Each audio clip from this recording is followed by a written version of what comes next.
Hello, hello. Welcome back, everybody. Hello, email.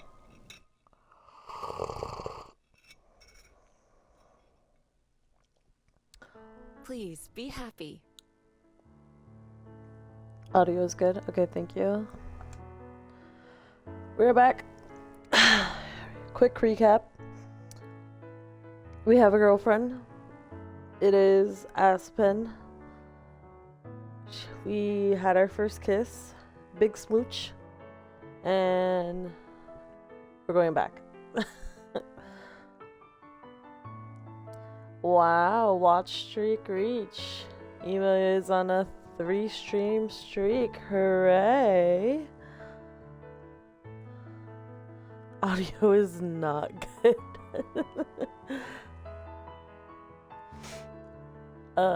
Okay. Already? Okay, let me grab my keys. What the heck? Dang, we're only at 36%. Oh boy. Okay. We're gonna continue the story now.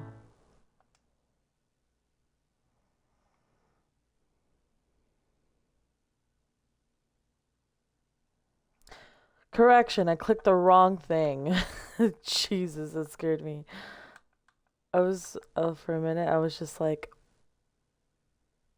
oh, we're going back from all over again. But no, we're not. We're gonna go to this one. This one is the loaded one. You were depressed, but now it's time for Yuri. It is time for Yuri.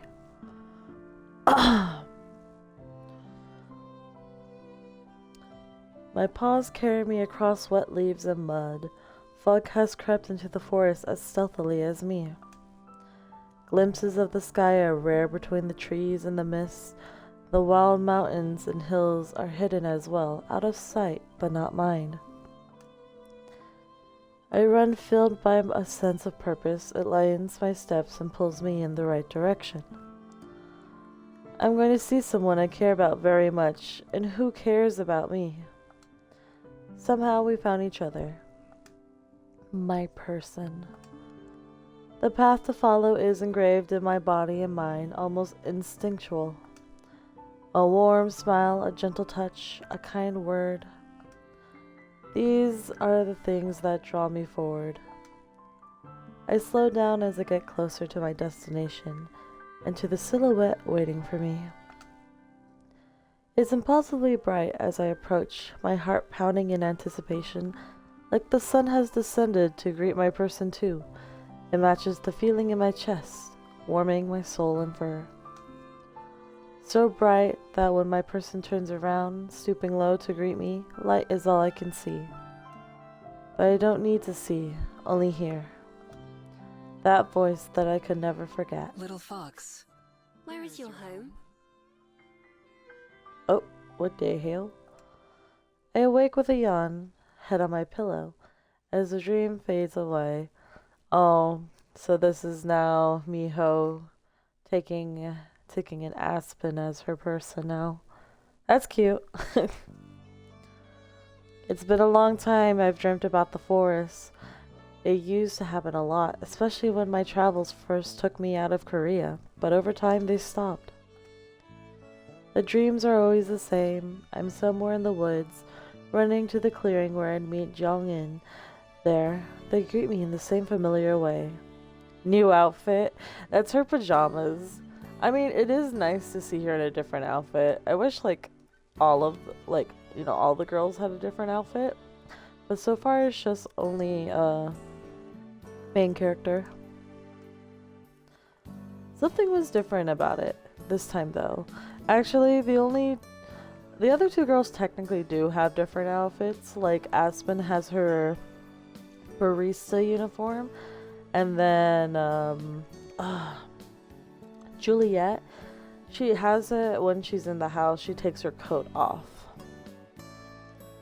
Are those her arms or chopsticks? Those are her arms. Of course, the first thing on my mind after my dream is Aspen. I have a feeling that's how most of my mornings are gonna start from now on. My lips tingle as I recall our kiss yesterday, my first kiss ever, the first of many I promised Aspen. Although the stressful part was over, the rest of the day was equally exhausting. By the time we got back to Aspen's bus to get her stuff, the replacement bus finally showed up and took us back to the city. From there, we dropped off Aspen's things at her apartment before going back to the library to give Juliet the good news.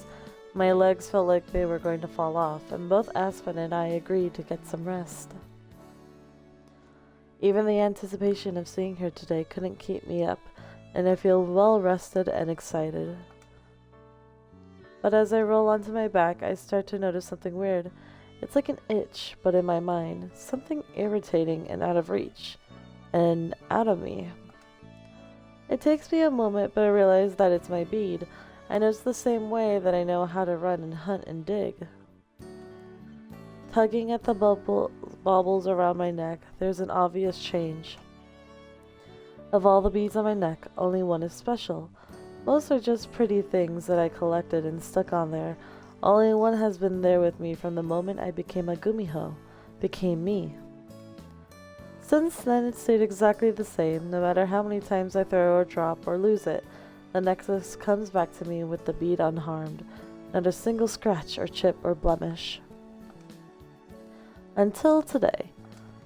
Instead of the normal pale white, it's starting to shine.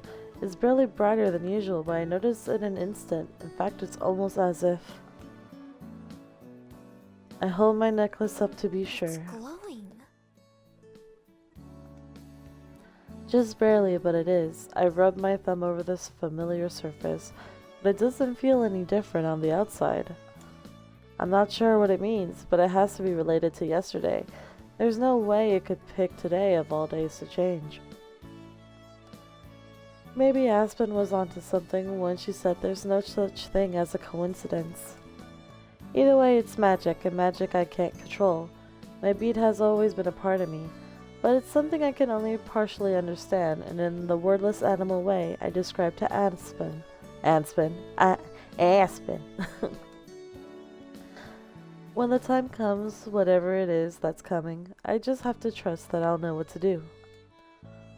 Right now, it doesn't matter, because something much more important is going to happen, and sooner. Aspen will be here.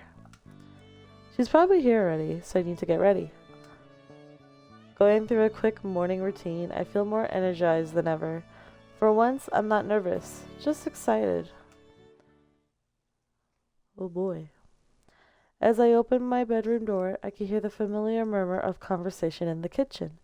Even the short walk downstairs is enough time to let my heart race. I assume Juliet's in the kitchen when I get there, but I only have eyes for Aspen.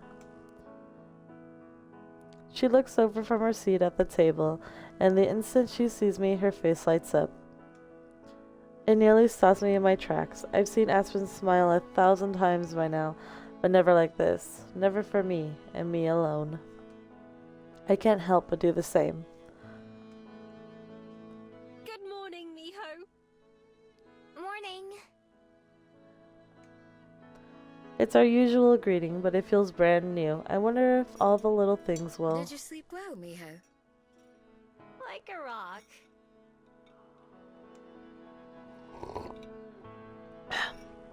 I pull my chair closer to Aspen's than usual, and I take my seat and fill my plate. We were just talking about how tired you must be.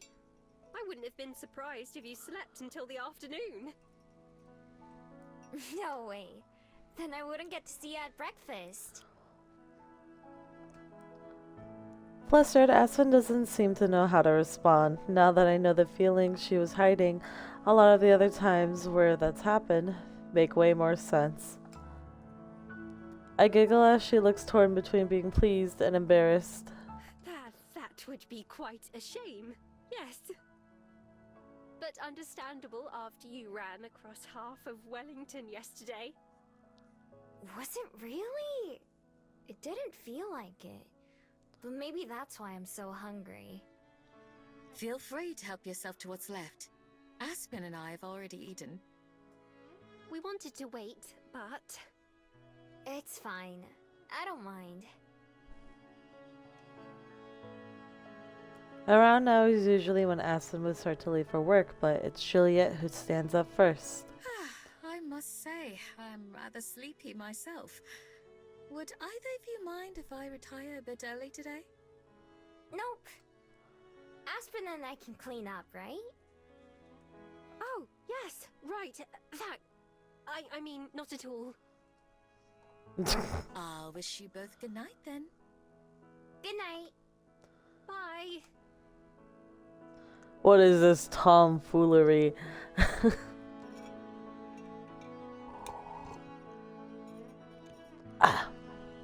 We both watch as Juliet departs, before turning to face each other. As soon as our eyes meet, Aspen looks away again, blushing, but laughing. What is it? What's funny? Nothing. Nothing's funny. It's just. It's hard to believe. I mean, us? You and me? You can't imagine how many times I've sat at this table wishing we were like this. Together. Oh boy. Oh. Miho. Don't sound so sad about it. That warm, fuzzy feeling from before takes over my face. The one that goes with the realization of how special I am to her. How out of everyone in the world, I'm the one she feels this way about. And now... Aspen is having thoughts. Oh, definitely. Here we are. Yes. Here we are. Everything is the same, but everything is different now, too. It's just as confusing as it is exciting. Now that I'm here alone with her, I'm not sure how to act. Aspen is fiddling with her ribbon. Seems like she's waiting for me to go first. Problem is, I'm not sure what to say. I'm not sure how I should talk to her differently now, or if I should even, or anything, really. With just the two of us, I'm suddenly super aware of how out of depth I am, but I can't let the silence stretch on too long. I have to say something. So hey! I think... Both of us start and stop talking at the same time. I pause, waiting for her to keep going. And she does the same thing for me. We both laugh together a moment later, and somehow that breaks the ice. It feels like a reassurance before I can even ask for one. Call her honey and pin her to the counter? Damn, you know. They just had their first kiss. I don't think they're gonna get that quickly, go there that fast. You go. No, you first. Bruh. If that's what it takes. I was going to say that, you know, I don't really know much about this whole dating thing. So if there's... Aspen shakes her head and puts a finger to my lips to shush me. That's exactly what I was going to say, Miho. It's all so new to me as well. Kiss was too quick, counter pin isn't that far. I guess that's true. She removes her hand, looking at it as if she just now realized what she did. Not that I mind. So, perhaps we can figure it out together. Together. I try out the word for myself. Aspen and me, together. Yeah, I like that. We can both just do what feels right. I like the sound of that too. Aspen's sleeves rustle as she takes my hand, her fingers gently intertwining with mine. It's cool to the touch. That feels right. Her soft action makes me feel braver. So does this. Oh. I lean forward and kiss her, just for a moment, because the moment may as well be an hour. I'm not sure it'd ever be enough. I'd say we're off to a good start. Dang, they didn't want to show us. Me too. Just being near each other already feels more meaningful and exciting. Since this is just the beginning, I can't wait to see where things go from here. Of course, I'll have to wait a bit longer. With her free hand, Aspen checks her phone, and I see her frown in response. Time to go? Unfortunately. She stood up and I stand with her, still linked by our hands. It feels almost unfair that daily life, with all its obligations, still matters right now. Aspen hasn't even left yet, but I'm already waiting for her to come back. I wish I could stay here with you longer, though. Me too. Maybe I'll just come buy a bunch of drinks at the Bell House, so I can talk to you at the counter. Perfect. I can tell my boss I was just engaging with the customers, like she wants us to. Cheat codes. Both of us laugh again and Aspen steps forward to lay her head on my shoulder. I lean my head against hers, surprisingly by how soft her hair is against my cheek. I really will be thinking of you all day, counting down the hours. Same. I couldn't think about anything else, even if I wanted to. Normally, I think twice about saying something so embarrassing, but it actually feels pretty good. We walk together to the front door, taking as long as possible. See you soon. Not soon enough. I stand in the doorway as Aspen slowly walks backwards, holding onto my hand until the very end. She looks into my eyes. I love you, Miho. Oh. The tips of her fingers linger against mine, and where they touched it feels electric. I think of sprouting. What? I think of the sproutling that Juliet used to describe love and the way it grows. Oh, okay. I thought she was saying she was sprouting. Like, what? Maybe the word means different things to Aspen and me right now, but I know without a doubt that I want to learn all of them. I want to take a chance with her. I want to I try. love you too. And I mean it. We stay like that for just a little longer, not needing to say anything else. Then, finally, Aspen turns around and begins to walk down the hill, taking my heart with her. Ah, poo.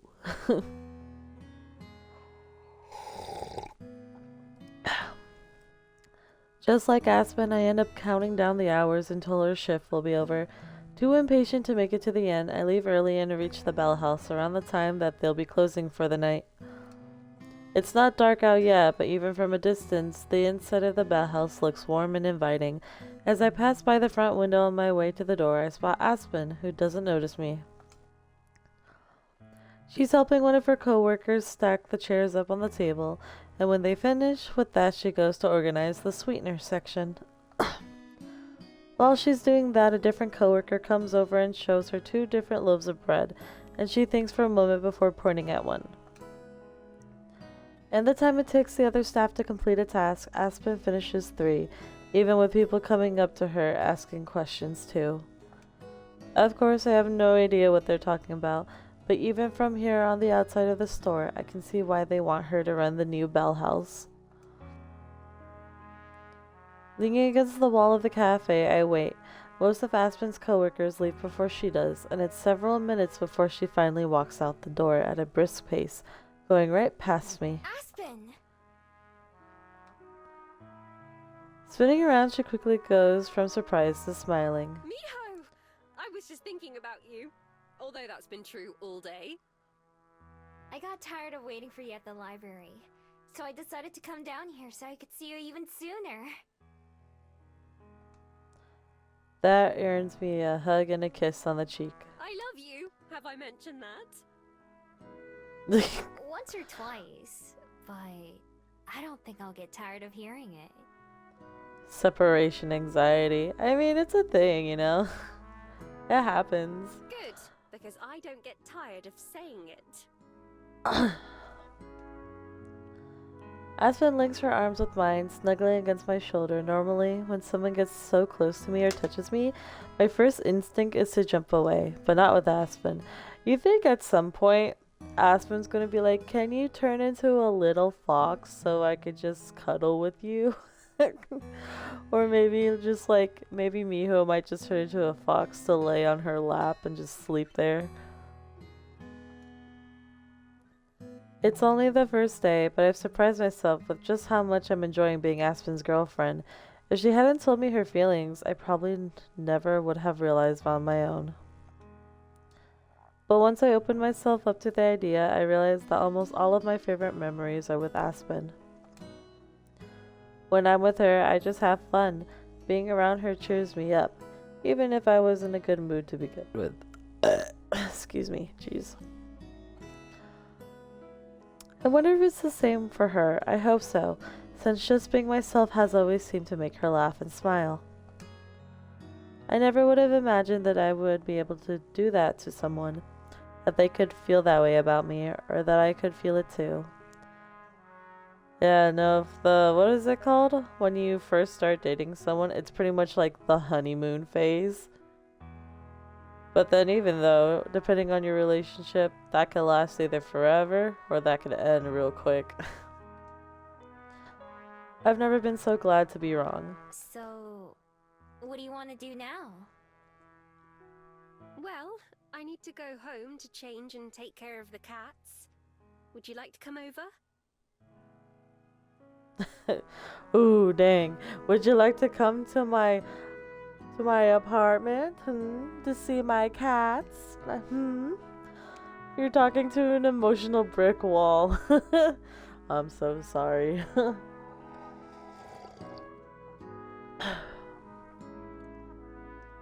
I can make us dinner later too, if you haven't eaten yet.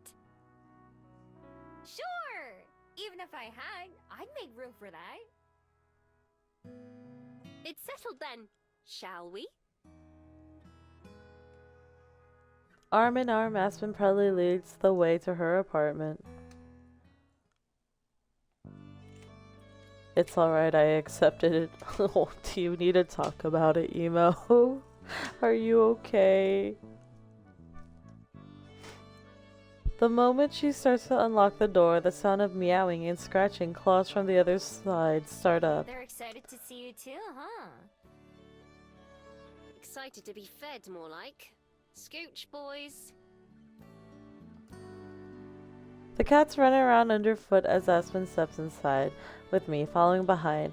As soon as they notice me, the meowing stops and they both scurry away. Aw, how rude. You'd better get used to Miho, you two. You're going to be seeing her around a lot more. Aspen puts her hands on her hips and talks sternly to the sulking cats.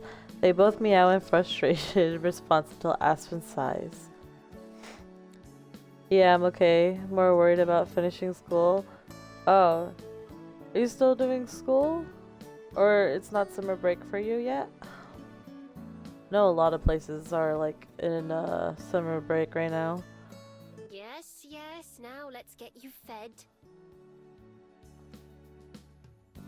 She grabs a jug of cat food from the top of the fridge, the rattling sound making the cats brave enough to run past me and go harass Aspen some more. Go ahead and make yourself at home, Miho. I'm going to take care of them and then freshen up, so I'll be a minute. Okay, take your time.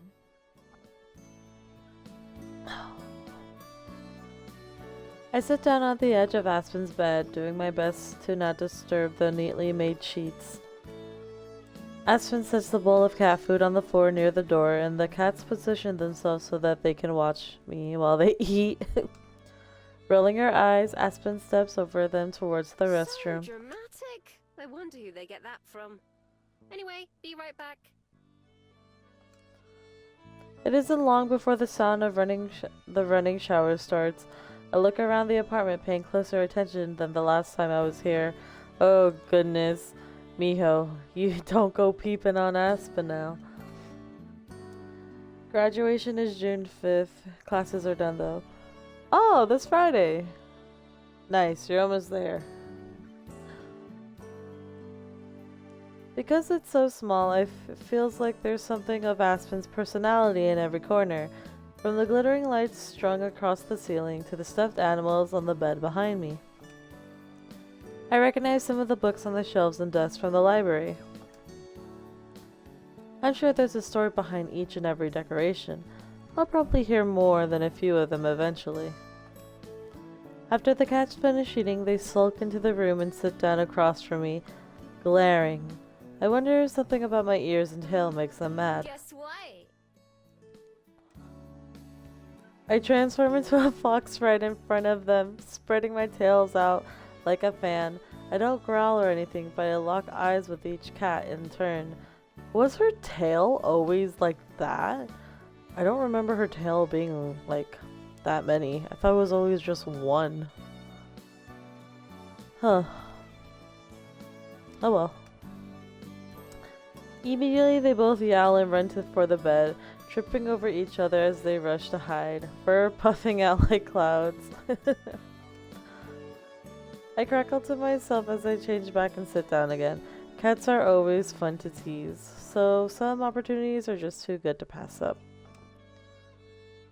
Before long, Aspen comes out looking refreshed. She surveys the room just like I did. Sorry to keep you waiting. I guess there's not a whole lot to do here, is there? It's fine. Wasn't that long. I was just being nosy and admiring all your stuff. Be as nosy as you'd like. I'm going to start on dinner. Okay. Let me know if you need any help. Thanks, but just the company is enough. It won't be anything very fancy. I'm much better at making drinks than food. Don't you make food at the Bell House too? Not really. We have bakers who come in earlier than I do to prepare most of it. I just have to heat things up and serve them. Unlike our beverages, which I make from scratch. Speaking of which, would you like some coffee or hot cocoa? I'll be making some for myself. Sure. I'll have whatever you have. That's easy enough. Now let's see. Aspen moves around the tiny cooking area, calling it a kitchen would be a stretch, with the same kind of graceful confidence that I've seen her use when working at the Bell House. I guess some of the tasks are the same. She starts to fill a pitcher with water from the sink while scooping coffee grounds into the machine at the same time. When the pitcher's ready, she swaps it out with another pot. This one is for cooking. That fills up while she finishes getting the coffee set up and brewing. Then she starts pulling ingredients out from the few cabinets that line the cooking area. What are you gonna make? I'm not really sure what it's called. It's a dish Mum used to make. It was one of the first things I learned how to cook, because it's always reminded me of home. And it's easy to make. Is there anything like that for you? A meal that tastes like home? Nah, not really. Julie asked me that before too. I don't know if I ever had a full meal while I was in Korea, since I just stole what I needed to survive. Oh, right. I should have remembered that you... Aspen bites her lips, looking unsure of how to phrase whatever she was going to say. Lived like that? It's fine. I don't mind talking about it. Especially not with you. If you're sure, I don't want to bring up anything that's difficult for you to talk about. Don't worry. You won't. There's nothing like that, honestly. Most of it just blurred together over time, so be as nosy as you want. I'll be sure to keep that in mind. The pile of ingredients Aspen stack up has pasta, a few different kinds of vegetables, and a few different cans. Would you mind giving me a hand, actually? Do you think you could chop up these vegetables for me? Sure! Just show me how. Aspen demonstrates how to hold the knife and then, covering my hand with hers, guides me through the motion to cut the veggies. Don't worry too much about making them all the same size. Close enough is fine. That's good. Because I think same size might be impossible. In the time it takes me to chop up the couple zucchinis and onions, Aspen takes care of everything Are else. these ready? As they'll ever be. I pass the cutting board to Aspen, being careful not to spill. In the end, most of the chunks didn't even turn out the same shape, much less size, but Aspen tosses them into a hot pan anyway, and before long a delicious aroma fills the room. onion crying scene, right? I expected Miho to just be like, why are these onions making me cry? That smells amazing. Hopefully it'll taste good too. I don't have any doubts myself, but I don't think Aspen will be satisfied until the dish is done, since she seems focused on watching on the sauteing veggies and boiling pasta. I don't talk, so I don't distract her. A few minutes later, Aspen combines everything into one pan, mixing it all together with a wooden spoon. She dishes out a couple spoonfuls of a pair of plastic plates and hands me one along with a fork. Well, bon appetit. I wish there was a table we could sit at. I usually just eat at my desk. You can have that spot, and I'll take the bed. That's fine. I can sit on the floor. The floor? Yeah, it's where I watch TV in my room too. I'll join you then. We both settle down on the ground, settling our plates in our laps, noticing something. Aspen leans to the side. Percy? Byron? What are you two doing back there? I lean over to peek under the bed too. Four angry green eyes stare at me from the farthest, darkest corner. Miho just asks, can I sit on your lap instead of the play?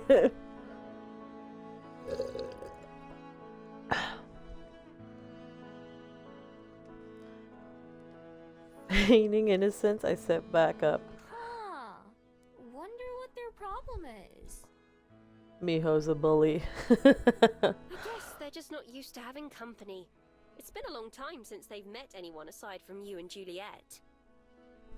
That must be it. I don't mention that I might have something to do with the two, but hey, the cat started it. Grabbing my fork, I turn my attention back to dinner. I try to make sure to get a little bit of everything in my first bite. It's still hot off the stove, so I have to blow on it to cool it off. Aspen watches anxiously while I chew, waiting to start eating her own meal. Well, how is it? Whoa. This? No, I need to find a better way to describe it than usual. It's delicious. Really? Oh, I'm glad you think so. Really, really. The food itself is good, but it tastes even better knowing that Aspen made it. I scarf down my whole plate and then get up for seconds. After cleaning my plate the second time, I finally set it aside along with my fork. Did you have enough? There's still more if you want. I'm good. Thanks, though. That was seriously great. Thanks for making it. Nice mom versus dominant mom. Oh no. I'm just happy to hear you enjoyed it. It's been ages since I've cooked for anyone other than myself. It's one of the best meals I've ever had. That just means you need to have more good meals. There are lots of restaurants here in Welly that I've wanted to try, but didn't want to go alone. Maybe we can visit some of those together. Sure. I'm not sure if I'd like any of them as much as this, though. Laughing, Aspen puts her plate aside and scoots closer to me, laying her head on my shoulder again. Her hand finds mine on the floor, and she loosely wraps her fingers around mine. I keep thinking I'm getting used to you flattering me, but I still love it every time. It's true. I'm just saying what I think.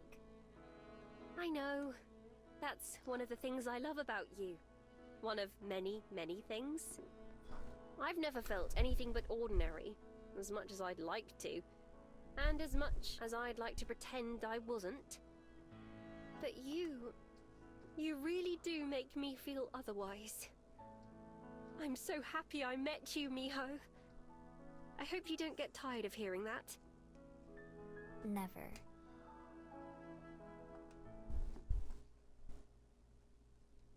Oh. Even though things have changed so much, the morning routines is more or less the same. The three of us chit-chat about our lives and mundane things until we finish eating. After pushing her empty plate away, Aspen leans in. So, Miho, there's something I've been thinking about. And I understand if this is something you wouldn't even want to consider. But have you ever thought about finding a way to stop your magic? Juliet also turns to look at me, putting me on the spot. Not that I can remember. That's like asking if you've thought about finding a way to stop your nose from working. I see. I thought that might be the case. I'm not sure if I've ever heard of such a thing either. But that doesn't mean it doesn't exist. I was just thinking about the other day and about how dreadful it all was to go through. Of course, I don't want to speak for Miho. I know it's much more complicated than just that. But I thought I might bring up the idea, at least. You've got a point. Not having to worry about people forgetting me would be a huge relief. Right. I thought you might agree. I look at Juliet and expecting her to give an opinion, but she doesn't offer one. It's true that life would be a lot easier without my magic. Well, half true. This life would be easier, but the life I used to lead, I couldn't have survived without it. Well, it's purely hypothetical right now anyway. For all we know, it might be impossible. So no need to think about it too much. It's worth thinking about, though. The only two people who actually remember me are in the room right now. All the other people I've met here in Welly, I couldn't really call them my friends as much as I like spending time with them. Every time we see each other, it's the first time as far as they're concerned. Maybe that wasn't so bad when I was still on the fence about whether I'd even stay in town or not. But now that I've been here a while, long enough to build something worth missing, I wish I could make those connections into something more secure. Even if there's nothing I could do about my magic, I can at least try to figure out a way to maintain friendships with others too, not just Aspen and Juliet. It couldn't hurt to find out, right? It's not like I have to go through with it or anything if I don't want to. Exactly. Simply being informed is never a bad idea. So, does that mean you have an idea? Well, not quite. But I'd be happy to start doing some research on the topic. If we're going to find anything, it's likely to be in a book. And if there's one thing I'm good at, it's reading. Good luck with that. Let me know what I can do to help.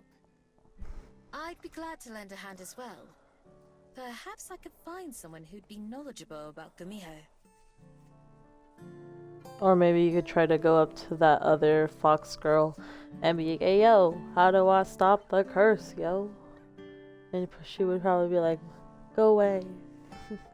Myth and folklore are often at odds with reality, so it can be difficult to discern what's true and what isn't.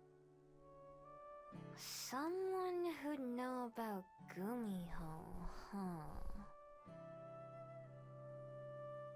I'll give you a vape for the info, yo. Not the vape. Emo, do you vape? One person comes to mind, but I'm not sure how willing she'd be to help. Yep, it's the other fox girl. I still haven't mentioned the other Gumiho I met to Aspen and Juliet. In my head, I've started calling her Silver. That's fair. Just Silver. No. It just feels wrong somehow. If someone had told other people when I was around, I would have been furious with them. It would have made hiding and stealing a whole lot harder too. So, as a fellow Gumiho, I've kept Silver's existence a secret from everyone else so far. For all I know, there would be more than just Silver. There could be a whole community of Gumiho here in Wellington, and I have no idea. I don't think that's the case though. I don't plan to smoke or drink or do drugs. Good for you. Besides, Silver seems unhappy enough with one intruder on her territory as it is. Maybe there's something else I can ask her. I don't know when or where, but somehow I know I haven't seen the last of her. How about me? Excuse me. Out of those three, I only drink.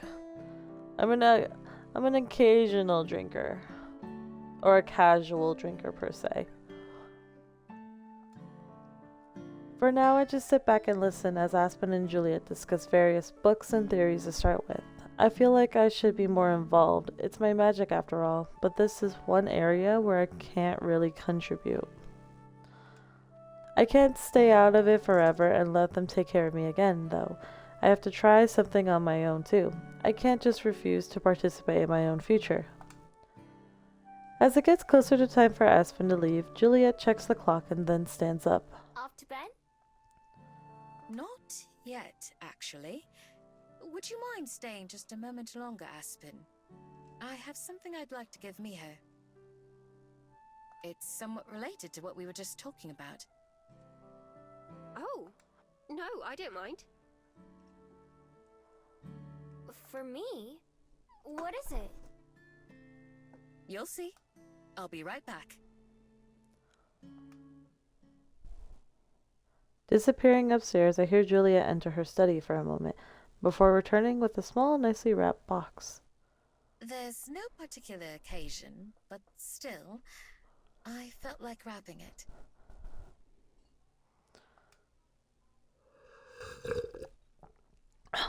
Juliet hands me the package, which I take carefully. It's not heavy, but it's not light either. I turn it over and over, examining. I never had a gift before.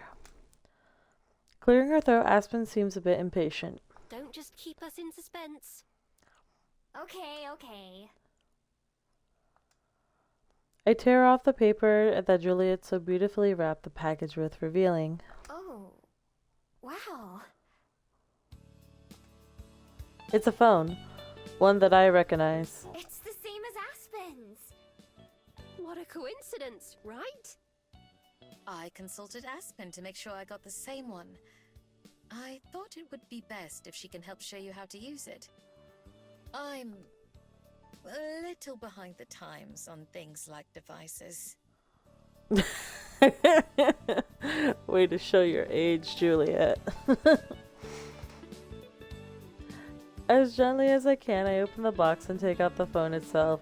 It's sleek and shiny and cold to the touch. I hold it in both hands to make sure that I don't drop it. Thank you. Really. This is the nicest thing I've ever owned. Think nothing of it. As you have more loved ones and responsibilities, it's important that you be able to stay in touch. In fact, that was what gave me the idea in the first place. Like Aspen, I'd also been thinking about your magic and the ways that it might work.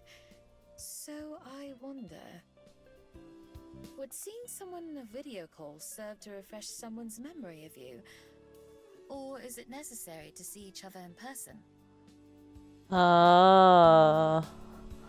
That's a good loophole to use. That's a good question. I can't believe I never thought to ask that before. Neither Aspen nor I would want to gamble our memories of Miho, in case it turns out not to work. So we need to find someone else to participate in our little experiment. I have a feeling we're gonna ask Lena. With that in mind, I'm not sure who to ask. It's a harmless trial, but still a bit much to ask of a total stranger. Someone willing to try something weird without hesitation. I'll text Lena. Yep, got it. I'm already addicted to sweets and snacks. I don't need another addiction. That's fair enough. I think Aspen is nicer than a phone. I mean, it's nice now that Miho has a phone, who then she can now talk to Aspen more. While Aspen does that, I stare at the device in my hands. Could something so small really solve so many of my problems? It wouldn't be a perfect solution, but it would be a lot better than nothing if this works. Even if not, I won't let that change my earlier decision to find some way to be remembered by the people I've met. Just like researching my magic, I can't leave everything to someone else. I'll hope for an easy way out. All right, Lena says she's willing to give it a go. I told her I'd explain more when I saw her. Usually you'd think those would happen in the other order, but this is Lena we're talking about. Miho, would you like to come down to the Bell House to see her with me now? Sure. As long as Juliet doesn't mind me leaving the library. By all means. I'm eager to see if this works as well. So it's settled then. Shall we be off, Miho?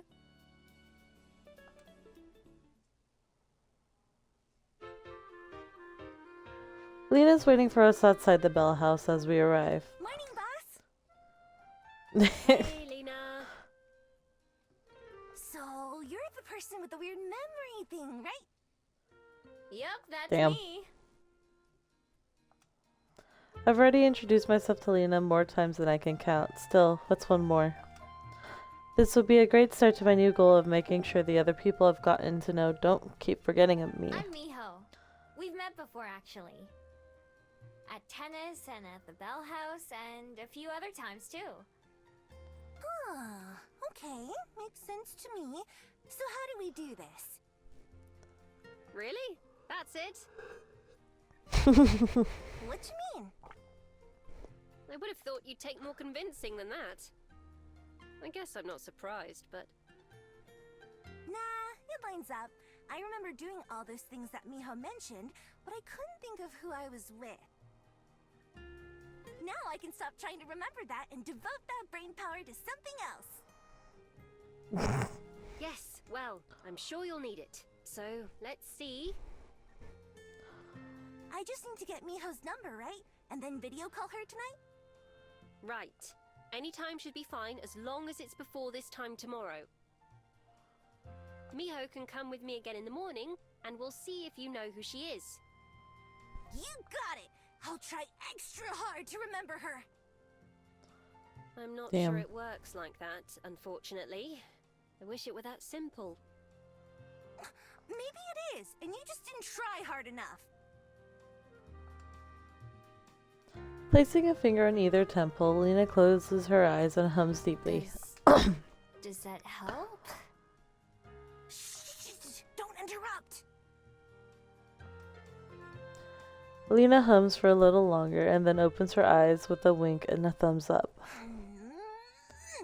Okay, got it! Of course it helps. It's my secret technique. Whoa! If it works, then maybe you could teach Aspen too. I think I'm alright, actually. But what if it's really useful? That's a very big if. Whatever. You'll see tomorrow when I remember all of this. Anyway, Miho, what's your number? It's, I pull out the phone Juliet gave me, inspecting it closely. I'm not sure where it is. Shouldn't it be written somewhere? I look around the edges, trying to find anything that seems fitting. Let's do this instead. Miho, may I see your phone? I hand the device to Aspen, who swipes one finger up and begins quickly tapping through the screens. Whoa, you're a pro at this. Juliet's a lot slower whenever she uses hers. Damn. Miho basically just called Juliet a grandma. I'm not sure that Juliet's the right standard. She still prefers a landline when she can.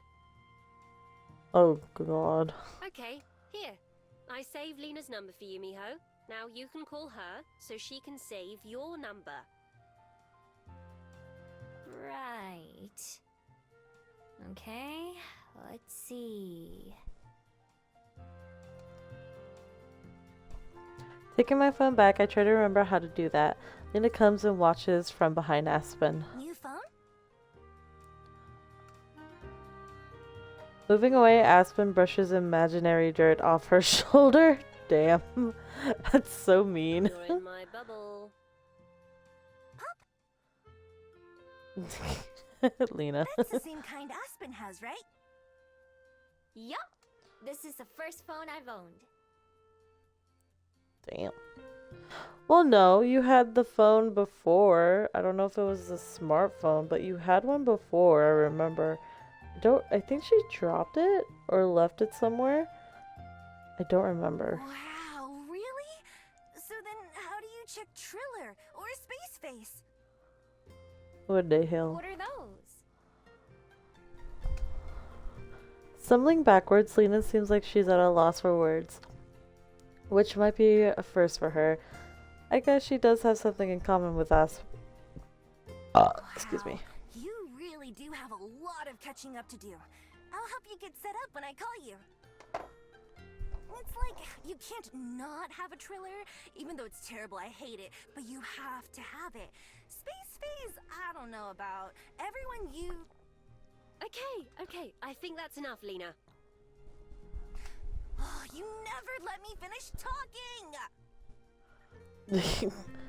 You never would finish talking if I didn't stop you.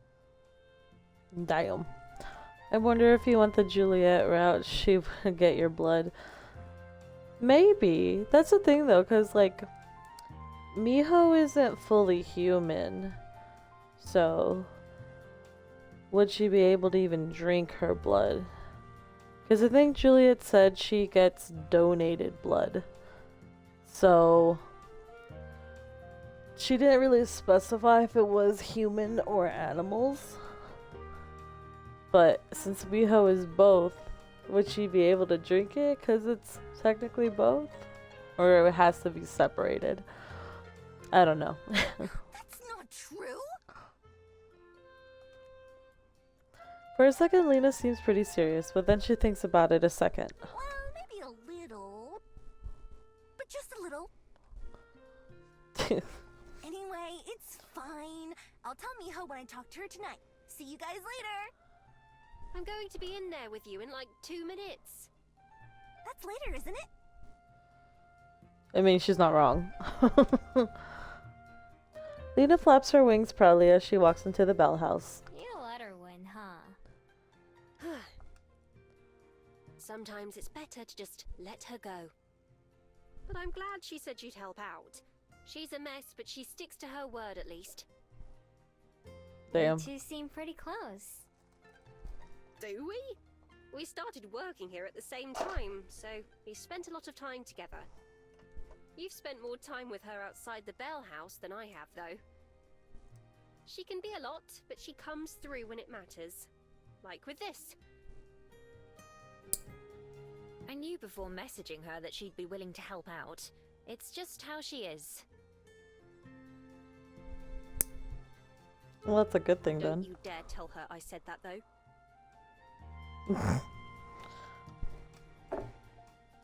Stepping towards the Bell House door, Aspen turns to say goodbye to me.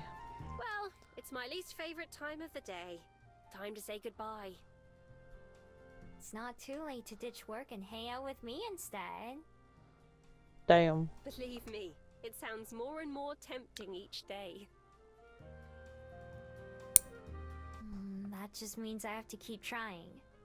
I should probably get back to the library too, though. Yes, don't let me keep you. As much as I'd like to. We come together for a quick kiss. I like this new routine of doing that every time we say goodbye. Cute. I'll see you tomorrow then. Of course. You know where to find me. Unemployment in Bauchica, wow wow. Well, no, Miho technically works at the library, so she's not unemployed. Good. I hope you have a wonderful day, Miho. I love you. I love you too. Have a good day at work. I'll do my best.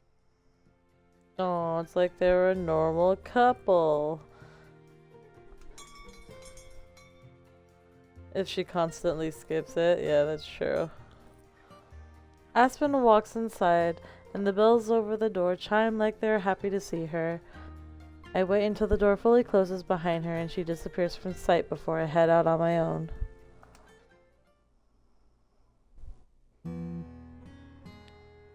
It's almost bedtime when my phone finally buzzes, startling me and almost making me drop my phone on my face.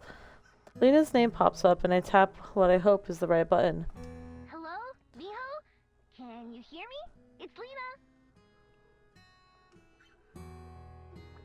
Her face fills the screen, making it pretty easy to see who it is. I wiggle the phone around trying to make it point at my face. Problem is it's reversed, so I keep confusing myself. How does Aspen use this thing so much? Hi! I see you! Can you see me? Yep. Hi. She waves at the camera with her free hand. I have to sit up and do the same thing. Thanks for calling. This is gonna be a big help. No, yeah, no problem. Sorry I've forgotten you so many times. I know I'd be totally upset if people couldn't remember who I was. It's like, hello? How can you forget me? It's alright. I'm pretty used to it by now. Yeah, but still, it's gotta suck. I've got an idea, though. I'll just call you like this every night, and that way I won't forget you, right? If this works out, I mean. Yeah. If it works. I really hope it does. Still, every night... Even if the phone makes it a lot easier, that's a lot of phone calls to make. Forever. Funny how that word keeps getting in my way. Yeah, it's no big deal, though. I mean, I'm always on my phone before I go to bed anyway, so I can just make calling you part of my routine, like brushing my teeth and stretching. Ever since I quit ballet, I have more free time, so I can fit it in. That way I won't forget to do it. That would be kind of funny if I did, though. Not like funny, but funny like ironic. I think that's how you use that word. Aspen always tells me I'm wrong, though. Ah, so she is a swan if she does ballet. Actually, speaking of Aspen... Lena goes on to tell me a story about work today, which turns into a story for work the day before. She goes on like that for a while. I try to smile and laugh when it seems appropriate, but my arm is starting to get sore from holding out my phone like this. Finally, she runs out of steam and yawns, switching to sleepy mode in seconds. Anyway, I just thought that was funny. I'm gonna go to bed now. I'm super tired. You're coming to the Bell House in the morning, right? Yup. I'll be there with Aspen. Okay, see you soon then. I hope. Well, I'll see you either way. But I hope I remember you. Sorry if I don't. That's fine. Thanks for trying. Good night. I try to figure out how to hang up, my finger hovering over the screen like I'm about to squish a bug. Fortunately, Lena does it first, and that ends the call for both of us. I lay back down in bed with my phone in my hand. It isn't heavy, but it's definitely a big deal. If this works out with Lena tomorrow, it could change everything for me again. I'm not sure if Lena really thought about what she was getting into when she said she'd call me every day. Same goes for Aspen and Juliet, of course. I'm sure all of them mean it when they promise, but those are really hard promises to keep, no matter who's making them, even though they're all willing to go through so much trouble for me. Odds are, at some point, at least one of them will eventually miss a day, and that'll be that. No second chances, even if we started over, it would never be exactly the same. With my other hand, the one that isn't holding the phone, I reach up and grab my necklace, feeling the warmth of my bead. It's been a big pain lately, but for such a long time my magic was my most useful tool, my secret weapon. As much hiding and scavenging as I did before, it would have been 10 times worse if any of my crimes had followed me. Are those days really past me now, permanently? Aspen's idea about stopping my magic is interesting, and I can't get it out of my head. Being able to be remembered by everyone I care about is the #1 thing I could ask for right now. But will it always be that way? Say, there was a way that I could change things and make it so people didn't forget me? What if it wasn't possible for me to change my mind later? Sure, it sounds nice at the moment, but forever is a long time. I keep being reminded of that. I tug my necklace up so I can see the bead. It still has a soft white glow to it. I wish I knew what it meant. I wish I knew what any of it meant or how it worked. I wish I didn't have to deal with all of these questions and problems of all the forms for my magic to take. It had to be this confusing one. Gripping my bead in my fist, I yanked my necklace off my neck and hurled it away from me. It clatters and rattles as it hits the wall and then the floor, lying like a snake in the darkness. Closing my eyes, I silently count in my head. 1, 2. There's no flicker or pop as my necklace reappears around my throat, as if it had never left. My bead hasn't changed at all, not that I expected it to. Sighing, I roll over onto my side, not tired enough to sleep, but not feeling like doing much else either. The necklace has felt like a lot of things before. A comfort, a memento, a guide. It's been my one constant since the beginning. Right now, heavy against my pillow, it feels like an anchor.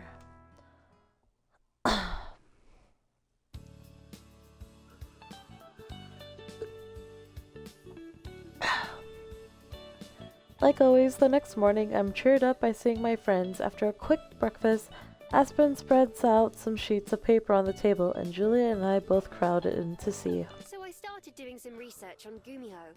I found plenty of information that I thought was interesting, but I'm not sure how much of it will be useful. Hey, that does sound just like me. Oh, don't say that. I'm just kidding. Good. As I was saying, it's hard to figure out what's accurate and what isn't. A lot of the specific details would have had to come from the Gumiho themselves, and as far as I can tell, none of them are talking. I couldn't find anything about memory or forgetting. Maybe it's self-explanatory, why not? Beyond that, most of what seemed accurate were things that we already knew, like being able to change into a fox. Have you had any luck, Juliet?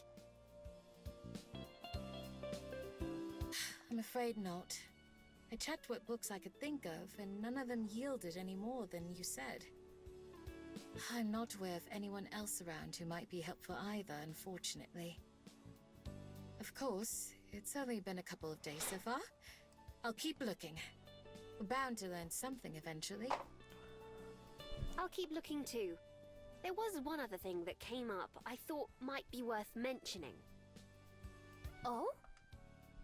I read a lot about Gumiho carrying a special bead that has something to do with their magic. You have one of those yourself, right?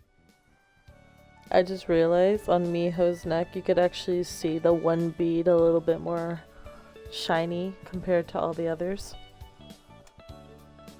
I removed my necklace more gently than last night and held it up for them to see. Yeah. I've had it my whole life. May I see it? You can try.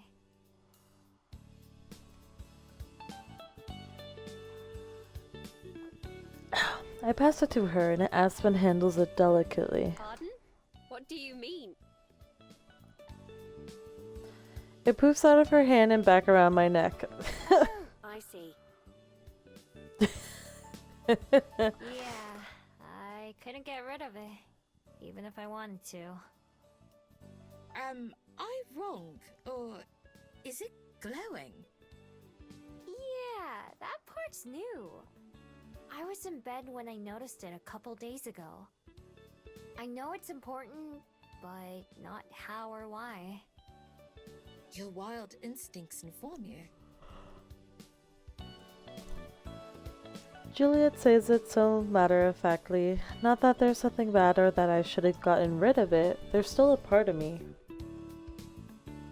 My other self, no, the other part of me, hasn't gone away, even as I spent more time away from it.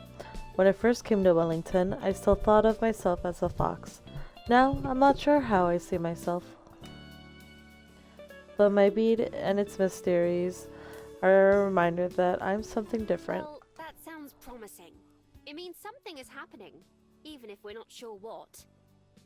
Let us know if you notice it changing in any other ways, Miho. The more knowledge we have, the better. Yeah, I will. Once again, I think of Silver and her bead, which shone much more than mine. Will mine look like that someday? I wonder what it took to make hers glow so brightly. Maybe even Silver doesn't know how that bead works. If it was instinctual, then should I understand too? I guess I'll just have to ask sometime. I wrap my necklace back around my neck, popping the magnetic clasp together. One way or another, we'll soon know more about Miho's magic from your experiment.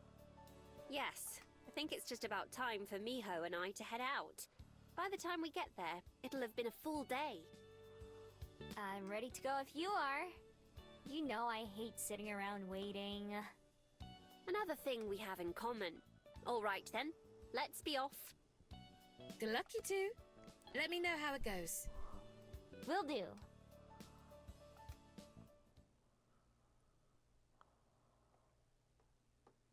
This time when we get to the Bell House, Lena isn't waiting outside. There's always a chance she just forgot in the regular way. I should have texted her first. Guess we'll find out. For what feels like 1,000th time in the last few weeks, I'm shaky with nervous energy. At least there's not any risk here. In worst case scenario, nothing changes. I take the lead and open the door for Aspen, then follow her in. Lena's behind the counter. Boss? She looks at me. Who's your friend? Oh. I tried to hide the disappointment from my face. Well, it was worth a shot. It's too bad, but at least I was prepared. Miho, I'm just messing with you. I Oh? remember everything. Told you my secret technique would work. I'll call you again tonight. It worked! Yay! Aspen leans against me in relief. Collapse might be a better way to put it. I can tell she's thinking the same thing I am. Dealing with events like her trip home just got a lot easier to deal with. God, Lena, you nearly gave me a heart attack.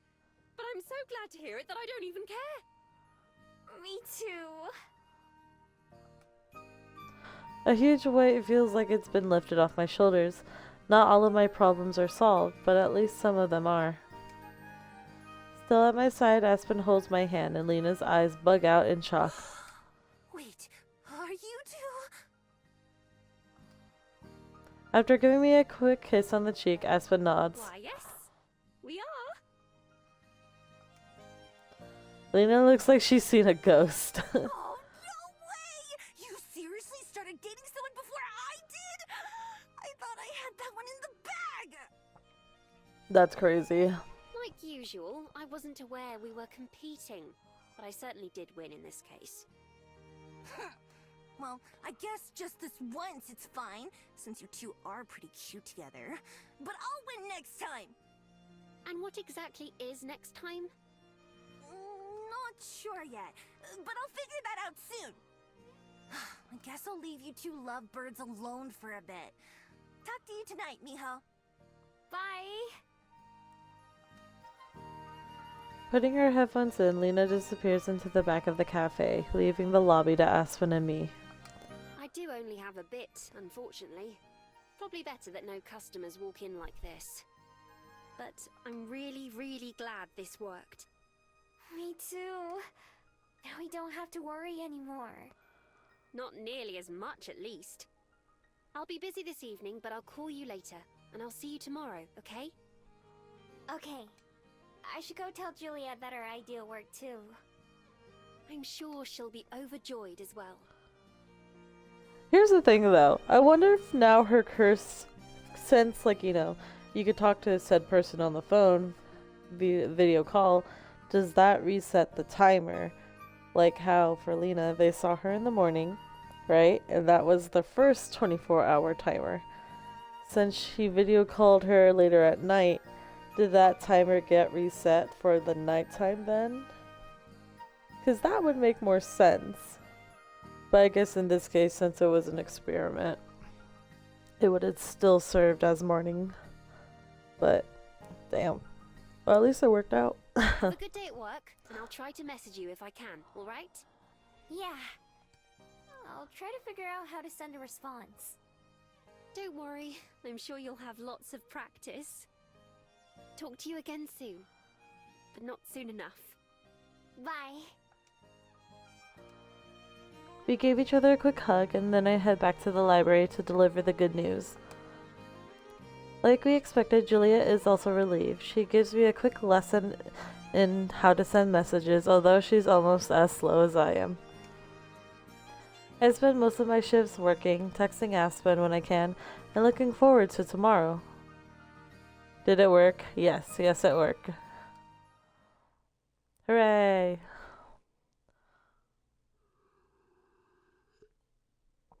Ooh.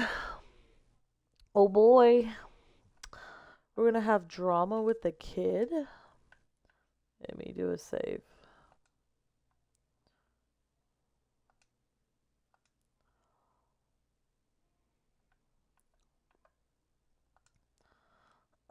To the library. While I'm sitting at the library's front desk, Gwen and Tommy come in, accompanied by Jerby, of course. She did say that they'd be back again. The two of them come over to where I'm sitting. Hi there. Sorry to bother you. I know this is a weird question, but the other day there was someone here who played with my son while I was studying. But neither of us can remember who it was. Do you think you might be able to help? Hey! Actually... I explain my magic and how I met Tommy and Gwen a couple of times, as well as Elijah. When I'm done, both of them looked amazed. Whoa! I can't wait to tell Dad! That's certainly a lot. But you know what? I believe it.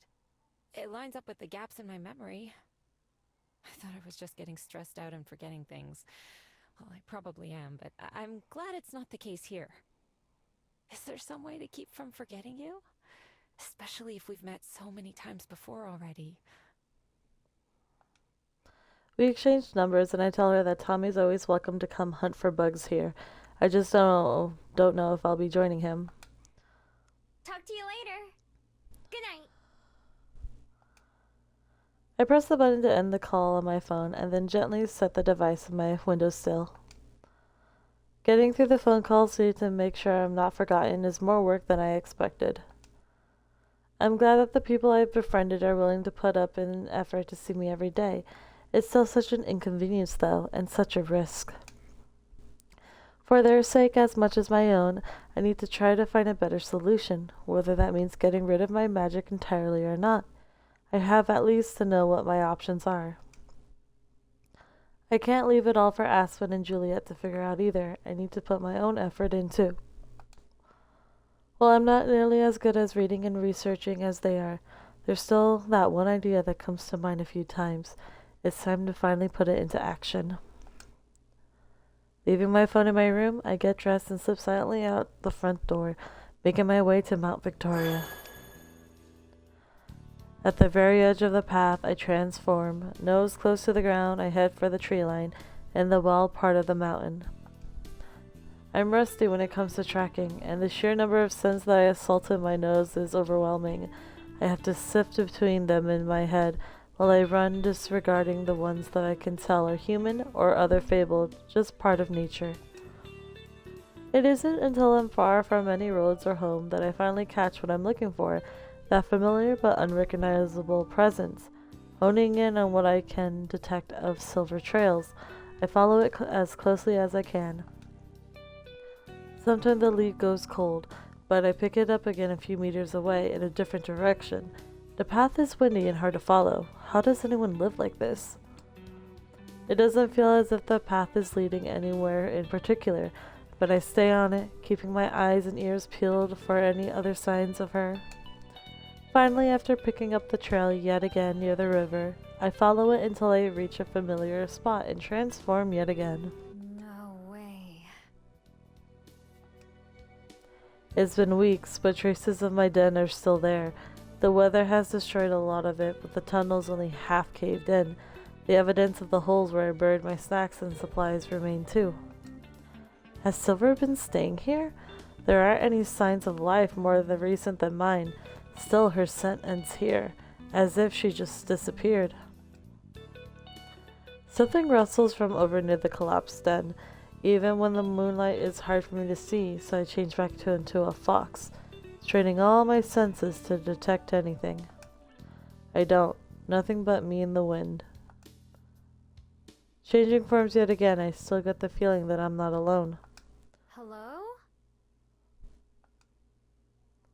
Closing my eyes, I listen for any kind of response, a footstep or a whisper or even a breath. All I hear is silence. How can she remember another cursed fox? Maybe it's like between them, like it doesn't count, because the silver fox said that they were following her and that they were keeping an eye on her. So clearly that silver fox remembered Miho. So I guess, yeah, between their kind, it doesn't work against them. Pitiful. Oh boy. The voice is just inches from my ear, and I leap away on pure instinct, spinning around to face Silver. I gave you so many chances, and you failed every one of them.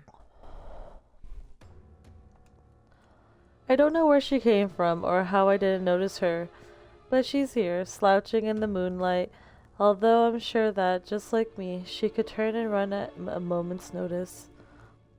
Is she missing an arm? No, okay, I see it. I'm just dumb.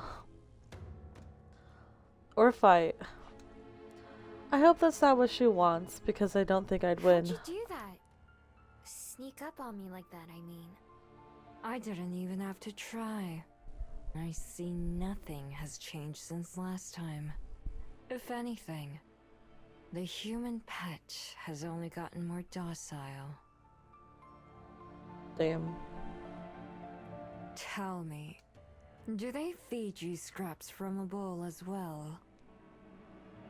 It's a plate, usually. She certainly hasn't gotten any nicer since last time. But as harsh as she sounds, she remains at a distance, and I let myself relax a little. Now that I had time to get used to her existence, she doesn't seem as intimidating. Even if I was more scared, I wouldn't want to show it like last time. Maybe it's because she reminds me of myself in some ways. Although her arms are crossed, one of her wrists shines in the moonlight from where her bead hangs on a strap. It's almost like looking in a mirror. We're as different as any two people can be, just by existing. I feel some kind of bond with her, something wild. Behind her shawl, I can see her eyes narrow. So you admit it then. Perhaps it's for the best. A dog dreams of nothing more than its master's hand. You can close your eyes, forgetting what made you open them in the first place, and disappear. Silver spits out her last word like a challenge, daring me to respond. Her eyes shine like her bead does. I don't respond, unsure how, not because she's made me question myself, but because I don't think she believed what I have to say. I feel like it's been ages, but really, it's only been a few months that I've been here in New Zealand, not even a year ago. Didn't I feel the same way she does? Riz her up. Nah, she hates us. Telling myself that I wasn't missing out on anything by being alone, chasing some dream for decades without even stopping to think about it, just dreaming my way through life. How could I tell her that? What could I say that would change her mind? I already know the answer. There isn't anything. Sometimes there are no right words. I see you've forgotten how to speak as well. Yes. Instead we bark. Bark, bark, bark, But bark. tell me, if you can, what was it you hoped to achieve by coming here? I could have left you chasing your tail in the dark if I'd wanted to, but you've somehow made me curious. I fail to imagine the desires of a hound. Excuse me. I unhook my necklace and hold it in one hand. The pearls make a soft sound as they bang against each other, but my beads clatter loudly against its neighbor. It's still glowing, same as this morning. Because I wanted to ask you something. If there was some way to stop her magic. Stop people from forgetting about us. My fingers curl over the bead. I don't even have to see her face to know her reaction. She laughs, just once, and it sounds like a bark. You managed to surprise me again. I didn't think even you would be so shameless as to try and rid yourself of your gifts. Ignore them, perhaps, but to abandon them. You have outdone yourself, dog. Fitting that you wear it around your neck like a collar. As for forgetting, I can only guess at what you must mean. Don't think yourself the same as me. My magic is nothing like yours. It takes a different form in every one of our sisters. My sisters, I should say. Then what does yours do instead? I don't see why I should tell you that. A dog need not concern itself with affairs above its head. This dog thing is getting pretty old, you know. Then leave. I only chose to acknowledge you to satiate my own curiosity. It won't happen a second time. Goodbye, dog. Quick as a flash, Silva transformed, the glow of her bead lingering for a moment in the air. Before her paws have all touched the ground, she is already running away. Soon, even her shining fur disappears into the night. I don't give chase. I never really expected her to answer my question in the first place. Still, I don't think this visit was a waste of time. Before I leave, I take a final look around at my den. When I left here with Juliet months ago, I expected to be back soon, but since I never went back, I never really said goodbye. I think her power is sneaky. Maybe, yeah.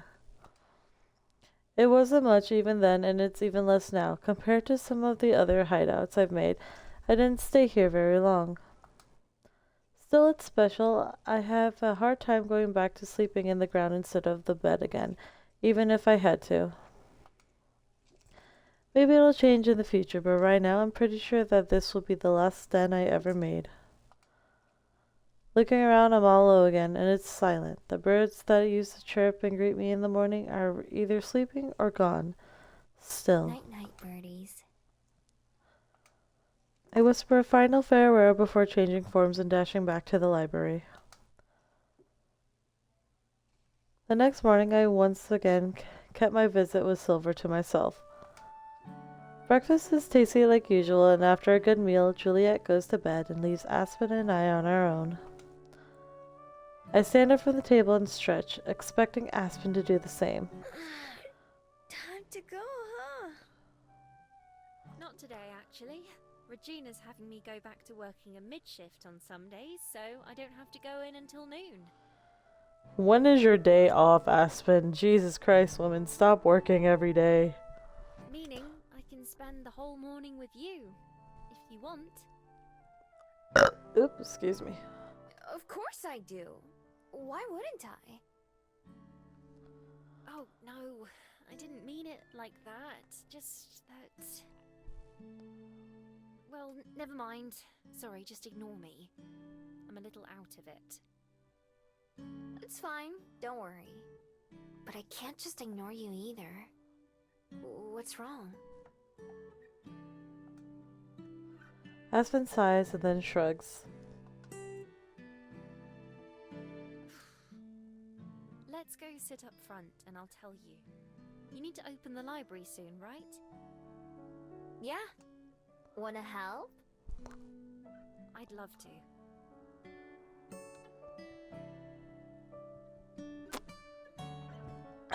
Most of the preparations are already done, but we find things to do. I organize the front desk, taking care of some of the clutter, while Aspen does a quick once-over of the shelves and fixes a few out-of-the-place books. It reminds me a little of my first day working here, when Aspen helped out. She's a lot quieter this time, although she keeps herself busy. I wait for her to bring up whatever it is that's on her mind, rather than try to nudge it out of her. After a while, we sit down behind the desk, where Aspen looks right at home. She casually unpacks her bag, setting aside a small hand mirror and a few notebooks. Then she removes an envelope. It has a fancy logo at the top, but not one that I recognize. Oh, is it her manuscript? It's about her book, isn't it? This was waiting for me in the mail yesterday. The plastic part of the envelope crackles as Aspen removes the piece of paper from inside. Frowning as she unfolds it, I watch her eyes move as she reads through it silently before sighing again. It says, "Dear Ms. Benoit, we appreciate your manuscript submission and commend you for your success in completing a novel." Jesus Christ. A bug just flew in my face and scared the shit out of me. Ugh, move. Ah. Unfortunately, we do not find that it fits the criteria we're currently searching for, and as such must respectfully decline. Oh. Respectfully, Purple Penguin Publications. The PPP. Oh. Sad. Slapping her hand with the paper, she clicks her tongue. That's it. Not even 50 words, including names. I doubt they even read past the first chapter. Wait, they said no? Why? As it says, it's not what they're looking for. I wish they would have given more detail than that, but I suppose I'm lucky to hear anything back at all. I don't think even Aspen even told us what her book was even about. And if she did, I just have bad memory. They're totally gonna regret it in the future when your books are really popular. I hope you're right.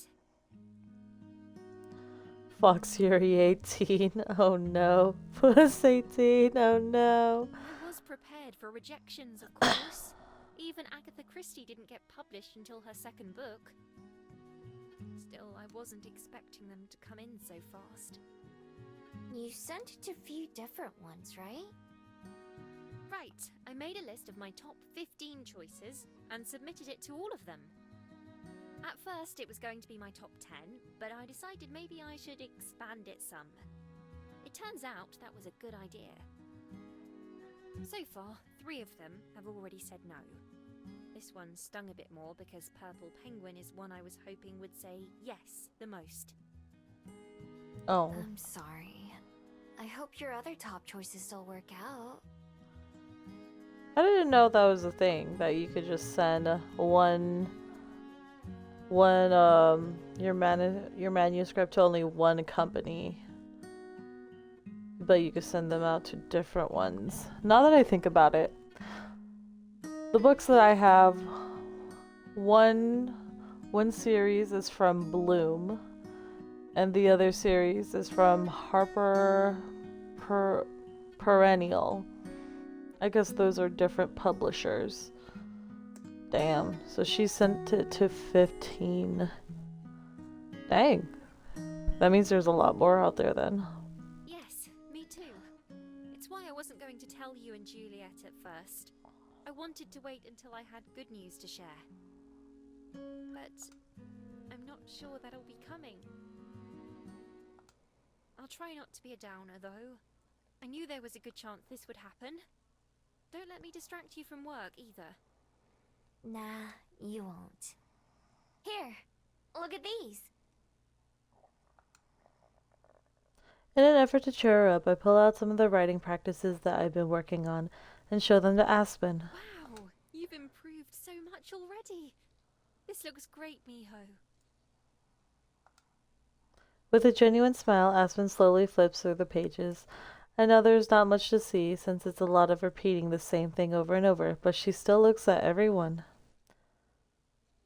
Really, I'm so proud of you. Thanks. Showing Aspen my attempts to learn how to write feels a little silly compared to her finishing a whole novel, but I can tell that she means every word or phrase. Miho, go to the top department and burn every other manuscript. What are they gonna do? Remember you? That's true. That's well. Here's the thing, though. If it's like a video, right? Like, let's say for example, if they have security cameras there and they watch it and they see her in the camera, do they remember her, or is it gonna be like, oh, after 24 hours, the image of her is scrubbed out of it, like just magically? I'm proud of myself too. I don't tell her that a big part of my motivation is being able to read what she writes. I want it to be a surprise when I get there. From the very start, having Aspen in my life has inspired me to be a better person. Now that we're in love, it makes me want to try at least twice as hard. I want to be able to love her writing too. Okay, that's really cute. Even if those penguin people don't like it, I'm sure I will because it comes from her heart. Them damn penguin people. I believe in Aspen, even when she doesn't. Just like she always believed in me, I want to do everything I can to live up to that faith. Aspen sticks around for a while reading a book from one of the shelves. I keep my nose to the grindstone all morning, using every free minute that I get to practice, only taking a break to say goodbye to Aspen when she leaves. Those damn penguins club. Even when it gets boring, which doesn't take very long, and even after my hand starts to hurt, I keep practicing. One letter at a time, I'll get there. Oh. Oh, Lena's available. Time to hang out with Lena. Early in the afternoon, my phone buzzes as I get a call. I check it, expecting to see Juliet or Aspen, but I'm surprised, and not surprised when I see that it's Lena. Hello? Mia, I need your help. It's an emergency. What? What's wrong? Come to the park. I'll tell you there. The call ends when Lena hangs up. I have no clue what's going on, but it sounds serious. I put on my shoes and hurry to the park as fast as I can. When I get there, I quickly spot Lena, her bright pink outfit making it easy. Lena, what's happening? Oh, Mio, good thing you're here. It's a disaster. Cyrus asked me to be in a play with him. Oh, finally, are those two gonna get together? Play? Wait, that's it? What do you mean, that's it? I thought you were hurt or something. You said it was an emergency. It is. I have to give him my answer soon. I sigh and force myself to come down to Lena's level. I was expecting to find out someone was hurt, so I'm relieved that it's not the case. Okay, I don't get it. Why is that such a bad thing? I thought you wanted to spend time. I do, but that's a lot of responsibility. He wants me to play Siegfried, and he'd be the White Swan. I don't know the characters, but that seems a little backwards. Are you afraid you can't do it? Sort of. I'm afraid that if something went wrong, that'd ruin any chance I have. Seeing Lena be so nervous about something in the total opposite of what I'd normally expect from her, even during the other activities we tried, she always gave it her all. When do you have to give him an answer? Today! That's why it's an emergency! Whoa, can't you tell him you need longer to think about it? Well, it's already been a while. I thought I'd make up my mind by now, but I still haven't. What do you think I should do? Just say yeah, bro. At this point, she might as well. Just then I noticed Cyrus himself walking up the path towards us. Oh, there he is. Lena turns to see him, then looks back at me with fright. I'm out of time! She tries to put on a cool face as Cyrus reaches the two of us. Hi there. Sorry to bug you, Lena, but have you decided yet? Not yet. Still thinking about it, sorry! It's already been a week. Nuh-uh! Not for another 43 minutes. Then it'll have been a week. Damn. Both Cyrus and I just stare at her. Cyrus doesn't seem interested in Lena at all, though. Like, it's kind of like hard to figure out if he's actually like into her or not. He seems more annoyed with Lena, if anything. Can you make up your mind in the next 43 minutes? You bet I can. Okay. I'll just stand here. Wait, for real? Why is she surprised? Do I look like I'm joking? I can never really tell. Yep. Cyrus sighs. Look, you don't have to do it if you don't want to. But I need to know so I can ask someone else. I already have someone cast for all the other main roles. It's just Siegfried and a couple extras that are left.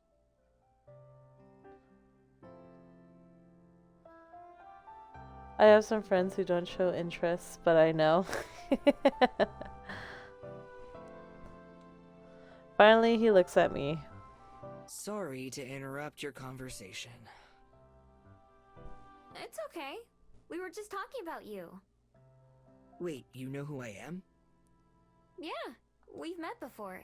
We were partners at that painting class. Huh. I was trying to remember who I was paired up with. I have the picture I made, but it didn't really help much. Yeah, I have this magic where people forget about me after a day if I don't talk to them again. I had to explain this so many times by now, and it just feels normal to talk about. Really? I think I have that too, except it's not magic. Bruh, Cyrus, you're fucking annoying. I don't like Cyrus. How do you and Lena know each other then? Your mom! We do a vid call every day. I talk about my life and Miho talks about hers. So far, that's the only really half true, but I don't mind. I see. Say, Miho, right? How would you feel about being a tree? Sir, Cyrus, you look like a tree already. Maybe you should be a tree. A tree. Yeah, in the play, I mean. There's still a couple small parts like that I need to fill. Oh, Ina's face lights up with excitement. if you do it, I'll do it. Wait. My immediate reaction is to say no. Being up on a stage in front of people is still a lot for me, no matter how much better I've gotten at talking. But it seems like it would be helping out Lena and Cyrus too. What would I have to do? Stand there. Haven't you seen a tree before? No. No, I haven't. That's it. That's it. I sigh the heaviest sigh of my life. I hope I don't regret this. Fine. Both of them perk up and I see an actual smile on Cyrus's face for maybe the first time ever. Cool.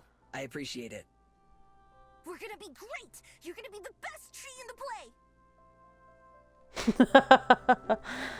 Well, I've seen trees walking around, so you never know. Yeah, that's true.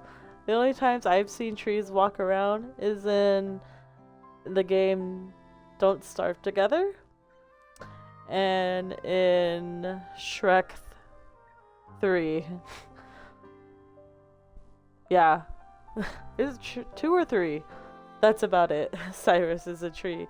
He's I think a dryad. I don't really know what they are. Hold on. Time to do a Google search. What is a dryad creature? A dryad is a tree spirit or nymph, traditionally tied to oak trees, known for their beauty, magical abilities, and deep connection to the forest. Wait! Yeah, so Cyrus can play the tree. Excuse me, sir. You should be the tree. Rehearsal starts soon. I'll send you both the info. I guess I'll need to talk to you every day too, right? Your mother. Yeah, otherwise you'd have to ask me every time. Oh, let's make a group chat. Honestly, that would be great. Lena pulls out her phone and starts tapping. I'm not sure. Done. I feel my phone shake in my pocket and I see Cyrus check his as well. I guess that works. I mean, hey, killing two birds with one stone, it's better than having Miho have to, like, have a whole separate call with everybody. Anyway, thanks, both of you. See you at rehearsal. See ya. Bye. Cyrus takes off, leaving Lena and I by ourselves. Thanks as well. I feel a lot better having someone else I know be there. No prob. Although, I'm not so sure about being in front of a crowd. Plus, all the other actors will forget who I am unless I talk to them too. Maybe we can make a really big group chat. That's crazy. What if everyone misses, like, the video call, though? Then that person's just like, who are you? Well, I'm sure it'll be fine if you're just gonna be an extra. It'd be a bigger problem if you were gonna have a speaking role. Yeah, that's true. Have you ever been in a play before? Not since I was in school, but I know the story and the part, so it should be okay. Now that I've decided, I'm gonna do my best. What if someone's taking a nap on call? Everyone would yell at them, wake up! Wake up! You have to talk to Miho, otherwise you'll forget her. Wake up! Well, if you think about it, that'd be on them then, because then the next day everyone could talk to Miho and they're like just that one person who didn't follow the rule is like, who is this person? Why does everyone know them except for me?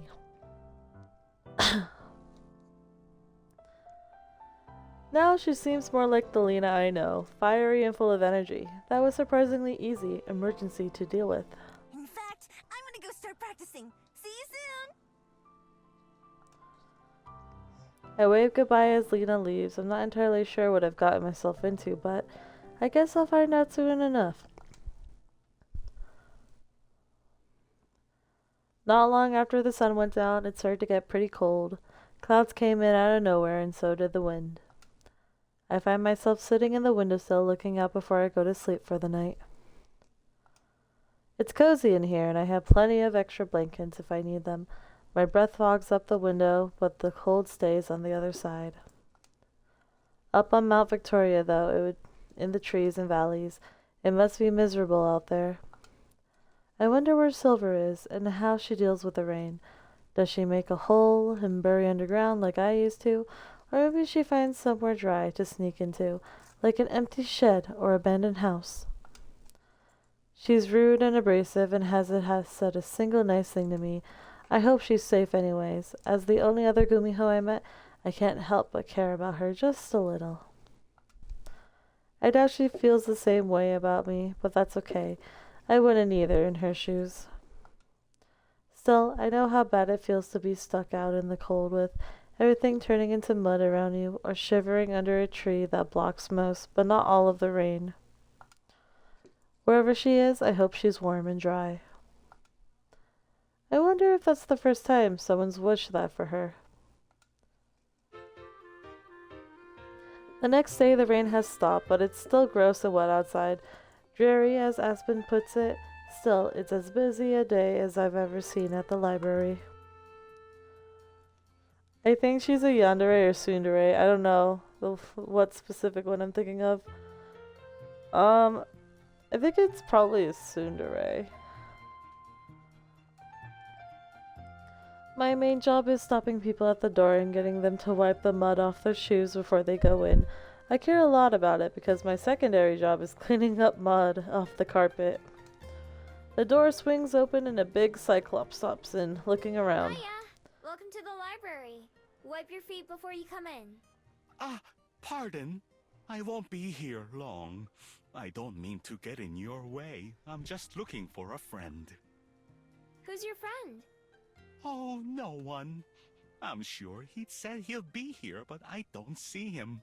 I'll try again later. Oh, okay. Good luck. Thank you. Thank you. And I do apologize if I got any dirt on your floor. Apologizing all the way back out the door, the Cyclops leaves as quickly as he came. The door stays shut, which gave me a minute to find some fresh towels and rags. Once the entryway is as tidy as I can get it, I sit down behind the desk to work on my reading and writing. It isn't long before the door swings open again, but it shuts before anyone enters, and I can hear grumbling from outside. Come on, Pippa. At least hold the door. I'm protecting the notebook. You get the door. Here, Uh-oh. let me.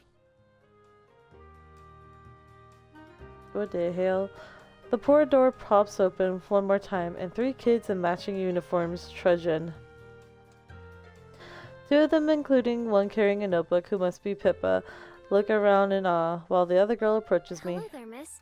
My name's Cello. Cello? Cello or cello? Hold on. Stupid thing, get out of my face. What? Did I hear that right? What was the options for the little stupid thing? I don't remember how to pull up the dialogue thing. Oh, cello. I heard cello. Yeah, okay. Yeah. I heard cello. But the words is like cello. Log. No, I think the... Is it under log? Oh, no, you're right. Okay, here.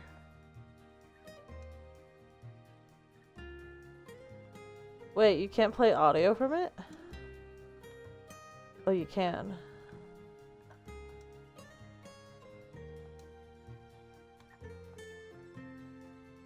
Yeah, no, it's not okay, it's not actually playing it, though. What the heck? Yeah, no. Because if you change the word to H, it's hello. So wouldn't you pronounce it cello? But I heard her say cello.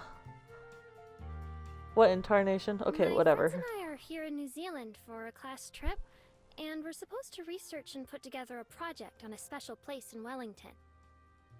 We were hoping you might have some suggestions for where to start. Hey, I'm Miho. But, I'm not the best person to ask, really. I've only lived here for a couple months. But I know a couple people who might be able to help. One of them's at work right now. The other one also lives here at the library, but she's asleep right now. Did you say she lives here? And did you say also? Armand, Pippa, please. I'm sorry my 2 friends don't know how to not be so nosy. It's fine, it's fine. Julie, she's the one who owns this place. And I both live here. I have a room upstairs. That sounds like it would be too good to be true. Think about it. You'd have all kinds of books around for inspiration. Or just for reading. It'd be impossible to get bored in a place like this. You'd be surprised. But you guys aren't the first ones to say that. Is it alright if we look around? It is a library, you know. They're meant for looking around. It's still polite to ask. Yep, it's fine. Let me know if you need help finding anything. We will. Thank you. Yeah, thanks. The noisy pair head off to browse the books. Although they seem like carefree kids, I can tell that they're handling the books with respect, as Juliet would say. The third girl, Cello, stays by the desk. I'm gonna call her Cello, because, yeah, no, that's what it looks like it says. Ms. Miho? Since you're new here, would it be alright if I asked you a few questions about your experiences? a bunny, a bear, and a seahorse. The thing is, though, the boy, he has wings. But his ears are, like, you know, they're small ears. It's not even, like, cat ears. But yeah, no, it was weird. I don't know what he is supposed to be. She also has a notebook with her. Although it's smaller than Pippa's, it reminds me of the ones Aspen's always carries around. Sure, I don't mind. But like I said, I don't know much about Wellington or New Zealand at all. That's okay. It's why I wanted to ask. I also haven't lived in Amarina for very long. I'm not even from the underworld. Amorina? My What the heck family is and I that? just moved there, so I don't know it the same way Armand and Pippa do. I hope that didn't sound weird. I know what you mean. Don't worry. I'm not from the underworld either. Go ahead, ask away. Thank you. She takes a seat in one of the chairs near me, tail curling around one of the legs. Is there anything you wish you'd known before you came here? Looking out the window, I can see my answer. I wish I'd known how rainy it was going to be. I wasn't prepared for it at first.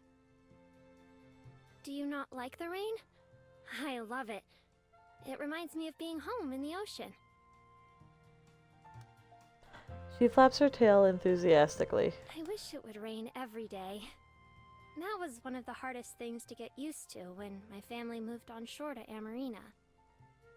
It's so dry, even with the canals. Is there anything that makes this city different from others you've been to? Or anything you miss? It's hard to say. I've made more friends than I have anywhere else. Maybe it's something about the people. Everyone I've met has been really friendly. So, there's not too much that I don't have here. Oh, that's good to know. It's not always easy for me to talk to people, so I've been worried about doing this report. I'm the same way. I think you're doing just fine. Thanks, Ms. Miho. Did you ever have a project like this when you were in school? Well... I didn't really go to school, so to speak. Were you homeschooled? Something like that, yeah. If homeschooled means robbing people blind. Oh, I see. I just have one more question. Do you have a favorite place in Wellington so far? My favorite place? Mount Victoria, Bell House, Library. Oh, we get to choose. Let me save here first.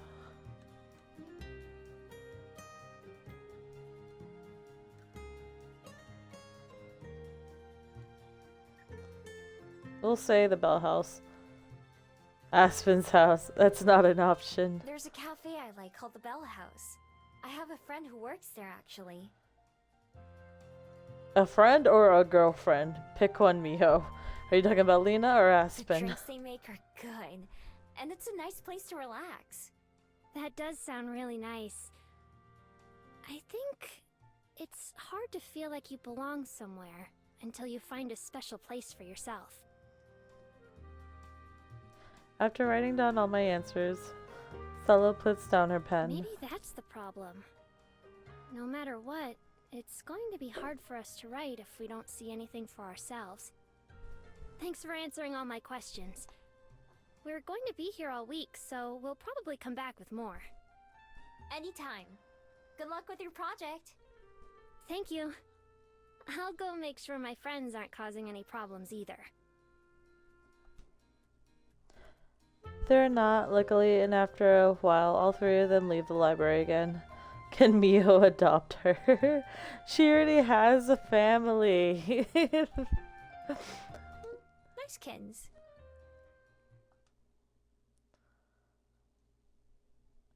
Oh boy, the afternoon. Oh boy, it's Tommy and Gwen again. Later that day, while I'm working on my writing worksheets, the door opens and I glance up to see another kid entering the library. This time it's Tommy, accompanied by his dad. Hey, me! See any cool bugs lately? Nope, don't think so. Have you? Yeah, I saw a hoo-hoo beetle. I couldn't catch it, though. A hoo-hoo beetle. Who? It's a beetle. A hoo-hoo beetle. What the fuck? Oh, that's really neat.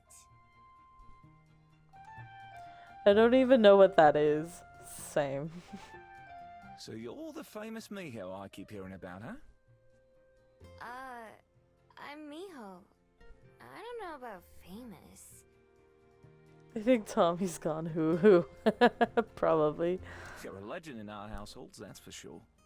I've heard all about you from Tommy and Gwen. I'm Elijah, by the way. Well, you already know who I am. We've met before, though. Have we? I hear that's easy to forget. Tommy waves a hand to get our attention before we start talking too much. I'm gonna go look for more spiders again. Bye! Don't cause any trouble now, okay? And don't touch anything that's gonna bite you back. I don't know how many bugs that could be left in the library at this point, but don't stop Tommy. I know he's pretty harmless and that I don't need to worry about him. Once Tommy and Derby leave, I turn my attention back to Elijah. Anyway, we met each other a while ago at the Botanic Garden. I caught a bug by accident and Tommy wanted it. Oh, so that was you, was it? I was trying to remember who we were with. So wait, that means that you're the one who can see Tommy's friend Gerby, right? Yep, I can see him right now with Tommy. The Fable is next to Tommy like always, helping him search for their 8-legged prey. When he hears me say his name, he gives me a jolly wave like Tommy did. Huh. Although Elijah's staring at the same spot I am, I can tell all he sees is empty space. Elijah pulls out a petted notebook from his pocket,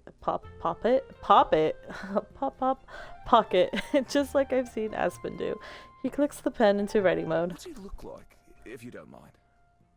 He's got a white face and body with purple flower petals on his head and shoulders. And some green leaves for his hair. He has eyes but not a mouth. And he floats. Nodding, Elijah writes down everything I said. That's exactly how Tommy described him. Wow. A dryad? Maybe. Why didn't you think he was real? There's all kinds of fabled, you know? I know. It's just... Did you have an imaginary friend when you were younger? I shake my head. Well, I did. And Tommy's the kind of boy who would have one too. Not that Gwen and I thought that was a bad thing, of course, but since no one else could see him, we thought he was just pretend. Hearing he's real is still a shock. Across the room from us, Tommy is creeping around in tiptoes. Derby floats high above, using his aerial position to get a better view. I'm glad, though. Real glad. In fact, that's why I'm here. I want to try and see if I can find anything in the books about a fabled like him. Not sure why you're able to see him either. Other fabled haven't been able to. You're the first person I've ever met who can. He frowns. Unless I forgot them too. I need to write that down. Elijah pen scratches against the paper in the quiet library. I can hear the sound clearly. Elijah seems pretty casual and relaxed, and so I feel like I could ask him a question that's been weighing on my mind. One that I know isn't exactly polite to ask. Oh boy, is this the "why are you getting a divorce" question? Hey, can I ask you something? Well, I'm an open book. Why are you and Gwen getting divorced? I mean, I've talked to both of you, and you seem like you get along. Damn, right on the nose. The scratching abruptly stops. He taps the pen against the edge of his notebook a couple times while he chews his tongue. Because people just change. Sometimes in different ways. Don't get me wrong, she's still one of the best people I know. We're just better off not being together. It hurts, but if we'd stayed married, it just would have hurt more. Eventually, you have to rip that bandage off. It's for the best for all three of us. I mean, Gwen works her butt off for him too. Me and her both still have the same goal, and that's to do right by our kid. That seems rough for Tommy. Yeah, that's the hardest part. We're all still getting used to it, I think. You know what they say about time healing wounds? Well, I'm glad he's got a friend after all. Thanks for letting him play here too. I hope he's not too much trouble. Nah, if he was, I wouldn't let him come back. Elijah laughs. That's good to know. I'm gonna go get a start on that research. With any luck, you'll see me again soon with a few books to check out. Good luck.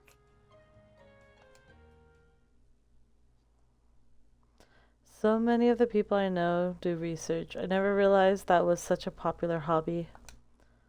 After a while, Elijah returned to the desk like he promised, with a couple of books in his hand. One of them is so thick, even Aspen would think twice about trying to read it. I only skimmed through these, but they seem promising. So I'll take them home and have a look. I managed to find a picture of another fabled who looks kind of like what you were describing. Seems like they're not from the underworld, so there's not a whole lot known about them. Would you mind if we keep in touch? Gwen tells me that's the way to not forget you. Sure, that's fine. Just call me in the morning or night. I'm already swapping numbers with a lot more people than I expected. Probably more than Juliet herself even expected. It would be better if it was a group call, because like at least like, you know, you have your friends group call, you have the family's group call. That way everyone's just huddled up together. What the heck was that? This time, as all of them leave, Jervy comes over and lands on the desk in front of me. He waves his pedal at me before spinning in a circle like a top. Then he bows and hurries off after Tommy. That Jervy just came in and just like freaking just shat on us or something. Another fabled from somewhere else. Jervy may be a mystery, but for Tommy's sake, I'm glad he's around.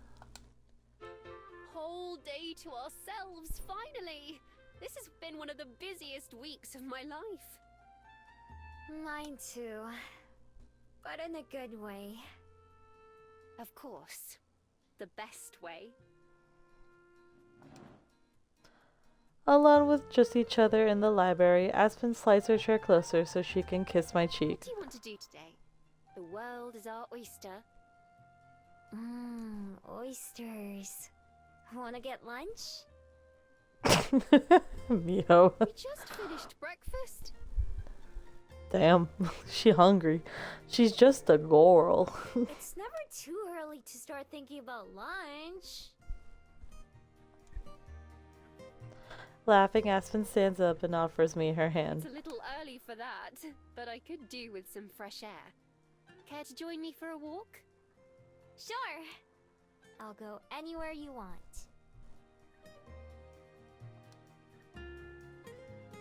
One day Aspen will be lunch. Oh no. Don't ban me, please.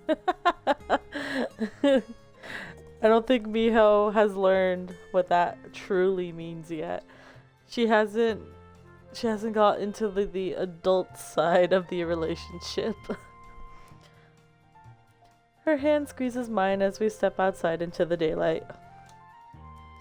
Everything feels different and new when I'm with Aspen now. Something as simple as walking down the hill from the library, something I've done almost every day for months now, feels more special with her next to me.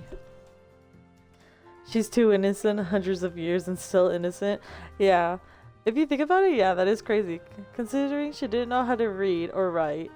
But then compared to Aspen, who's at least read a lot of books, some of them romantically. Who knows what other stuff she's been reading. Probably some rated R. I have been expecting falling in love to be harder, or something I have to push myself to do. I've been surprised by how easy it is. Like a dam that had been holding back a river since I let myself open up to the possibility of being in love. The rest has come naturally. Simply existing around her feels nice. I mean it. When I said I'll go anywhere she wanted. Excuse me. It's been a while since I've seen the ocean. How about a walk to the waterfront? Sounds good. That's where the oysters are, after all. Damn, she gonna go oyster hunting. Not quite what I was thinking, but close enough. Let's see if I can remember how to get there. You think if Miho doesn't want to walk on her like 2 legs, she'll just turn into a fox and either have Aspen carry her? Or Aspen, what if Aspen gets one of those backpacks for like pets where it's like clear and is vented? It's just on her back.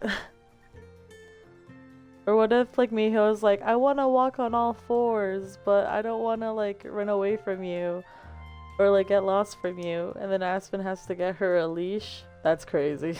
Oh, I know the way. Want me to lead? By all means. I take us toward Mount Victoria and the beach. Other people smile or nod or wave as we pass them by, sometimes with a word of greeting too. Leash gameplay is crazy. Hey, you never know. Because if you think about it, right now, Mio hasn't even shown Aspen like what she looks as a fox yet. I can't believe you've only been here a fraction of the time I have, but you already know your way around so much better than I do. I used a lot of that time to learn. Besides, navigating is second nature for me. I can do it without trying. I'm glad, because I'm not sure if I've ever mentioned, but I'm terrible with directions myself. It's a good thing you offered to lead, because I was about to take us in the other direction. That would have been fun too. Would have been a surprise for both of us. Yes, and for whatever poor person whose yard we wander into. Don't worry. That's something else I'm good at. Not getting caught in people's yards. Aspen laughs. Maybe I'd be better at it than navigating, at least. Do you ever miss it? That life, I mean. Nah. She glances at me in surprise. That was awfully quick. You didn't even have to think about it. I've thought about it a lot, actually. Almost all the time for a while. But even though there are things that I miss, there are too many things that I have now that I couldn't give up. Like this. I stopped walking for a second so I could kiss her cheek like she did me this morning. Very true. You better not give that up. Still, you've got to avoid things like going to work or paying bills and all the other little things that most people wish they could run away from. People like you? Absolutely people like me. I first fell in love with reading because it was an escape from the real world. A distraction from being alone, or sad, or anything else. Even if I couldn't live an exciting life, at least I could experience one through someone else's eyes and words. In those stories, there were often characters who remind me of you. Going wherever they please, doing whatever their hearts tell them to. Having wished so desperately to go from my normal, boring life to one of adventure, I would certainly understand if you ever wanted to go back to it. I shake my head. You've got it all wrong. What you just said about going where I want or following my heart, I'm doing both of those things right now. We're not too far from the water, but we're even closer to Mount Victoria, looking up towards its top. I have an idea. Do you mind if we go up the mountain a little bit? I want to show you something. The mountain? I'm not exactly dressed for hiking, or built for it. That's fine. It's not a hike. It's pretty easy to get to. I will say though, like as of right now, Miho has definitely matured a bit more. Alright, well, I'm up for it. Lead the way. Again. We take the regular trail up towards the top, but before we reach the summit, I lead us off the path. This way. I can see the curiosity on Aspen's face, but she doesn't question me. It'll be easier to just show her anyway. It's slower as a human than as a fox, but it doesn't take us long to reach our destination. Ta-da! Here we are. And this is... where? Home sweet home. Or at least it was. My den is in even worse condition now than it was last time I came. I actually have to spend a moment looking for the exact spot. Once I find it, I move aside some of the bush that's built up over the heap of mud. This was my den. I lived here until Juliet let me move into the library. I buried food that I stole in the ground to save it for later, so everything was at least a little dirty. And when it rained, my ceiling would turn into my floor. Still, it was one of the nicer dens I've made, if I do say so myself. And I've made a lot of dens. But now that I've had my own bed, pillows and stuff, it'd be hard to sleep in a hole in the ground again. Looking around, Aspen nods. She picks up a branch that's fallen halfway into the collapsed burrow. I do love what you've done with the place, though. Ceiling on the floor, or not. She's trying. Well, if you ever need a break from your apartment. We both laugh, and I hope that Aspen believes me. The same way that she feels about me, I feel about her. She paces around a little bit, exploring the area. Not that there's much to see. Eventually, she returns to my side. Thank you for showing me all the same. Even if it's better, I know it can't be easy to just turn your life around 100%. There are things I miss sometimes, but trust me, I like what I have now way more. If I didn't want to be with you, I wouldn't be. I'm really good at running away from things I don't like. I'm not going anywhere. I have seen that for myself. It's true. Exactly. So I mean everything I say to you. Everything. I don't mind at all, but standing with her next to what used to be my den, it feels like a strange collision of my past and present. It's taken some getting used to, and there are still things that surprise me or that are tough to deal with in my everyday life. When I dug this hole, I never would have guessed that it would be a last time.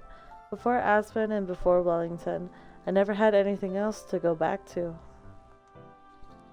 But being there and seeing what I did leave behind, I don't regret that life, but I don't miss it. Every day is better with Aspen in it, and Juliet as well. I just have to do my best to make sure that's true for them too. Judging by the way Aspen holds my hand as we go back down the mountain, and the way she laughs at all my dumb jokes, I feel like I'm doing an okay job so far. Oh boy, what are we gonna go up to now?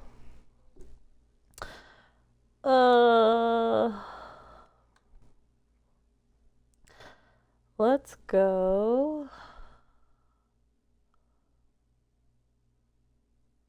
Let's go to the Bell House. Something feels weird in the Bell House today, but I can't quite put my finger on it. What could it be? Did they redecorate? Is there someone watching me? Is there a gas leak? Oh, wait, I think I got it. All of the other patrons are reading books, like proper paper books, not just fake books on their computers. The covers are all the same style, so it occurs to me that maybe these are all students doing assigned readings or cramming for a test. Phew, I'm so glad I don't have to go to school.